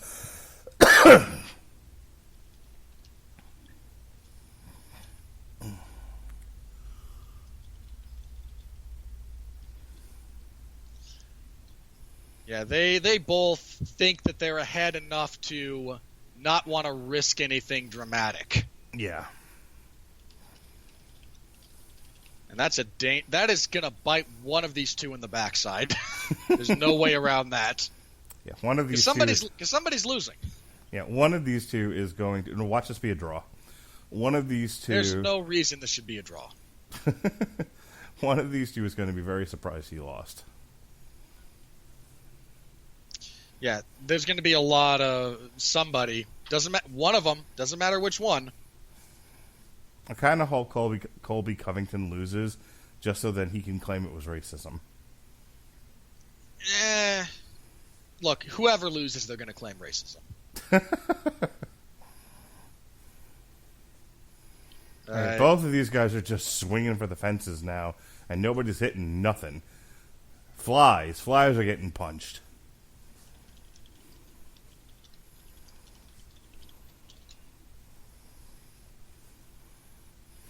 Two-minute warning. And oh no, big slim dog. Usman knocks Colby Covington on his ass again. Colby Covington on his way to getting TKO'd. And we're done. Your winner in the 5th round. Colby Covington doesn't understand why they stopped it. You were being battered about the head, sir. Usman knocked him on his ass twice within seconds of each other, and then jumped on his back and continued to batter him about the head. It was a good try by Covington. He was probably close to winning this by decision, but Usman finished it in the 5th round. And still, your welterweight champion, good to his mother,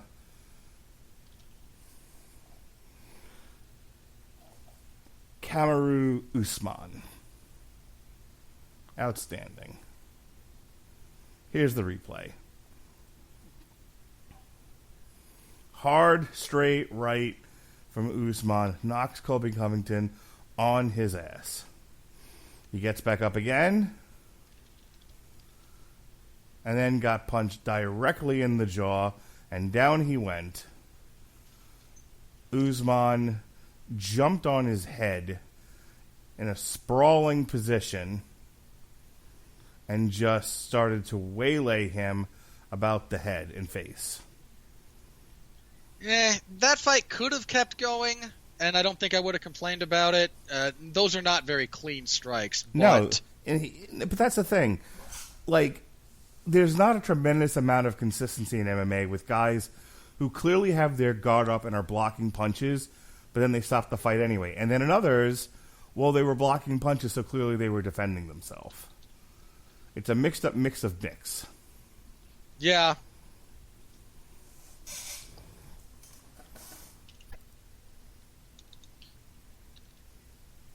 That being said, this is not the worst stoppage I've ever seen by any stretch of the imagination. All right. Once again, you're... Hang on. Yes. Okay, the judges are morons. All right.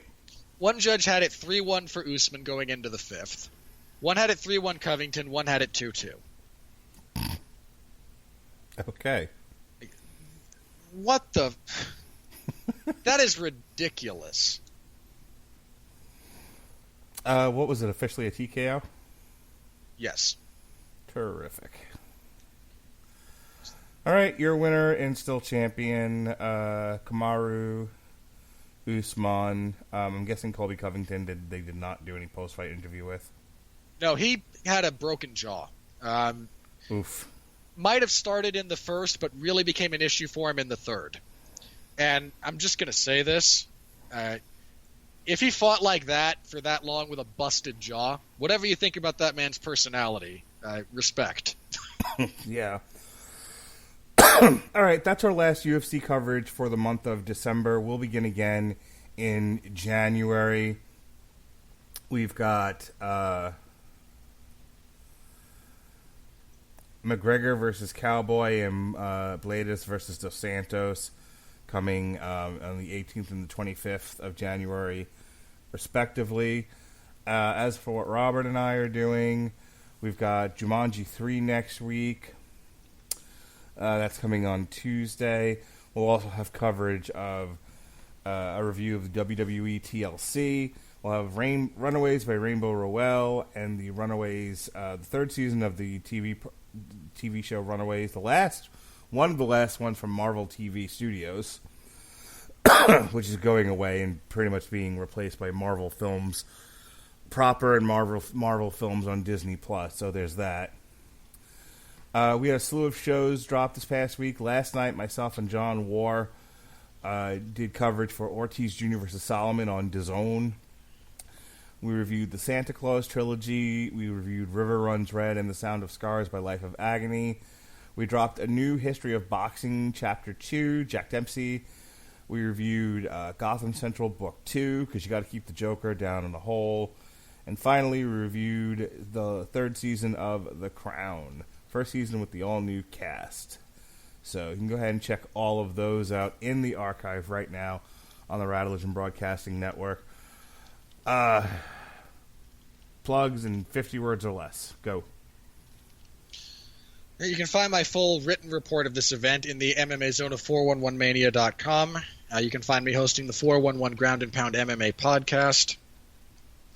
That records Sundays and usually goes live late Sunday evening, early Monday morning, depending on where you are in the world. You can also check out a couple of... I did a skill study thing for both Covington and Usman ahead of this fight. You can find those if you subscribe to the same podcast feed, YouTube channel, what have you. Tuesday, Mark and I will review Jumanji 3. I will try not to kill myself between now and then. I make no promises, though. You got to have eyes in the back of your head. Sure. Anything else, sir? I think that's about it. All right, you can actually catch more of Robert's written coverage for 411 in the MMA zone next Saturday morning. He's going to get up at dark early in the morning to catch Frankie the Answer Edgar versus the Korean Zombie in Korea? Yeah, they're in Busan, South Korea. Fantastic. All right, folks. I've needed to go to bed for the past 2 hours, so it's time. It's sleepy time. Thank you for joining us in our coverage of UFC 245 Usman versus Covington. Be well, be safe, and behave.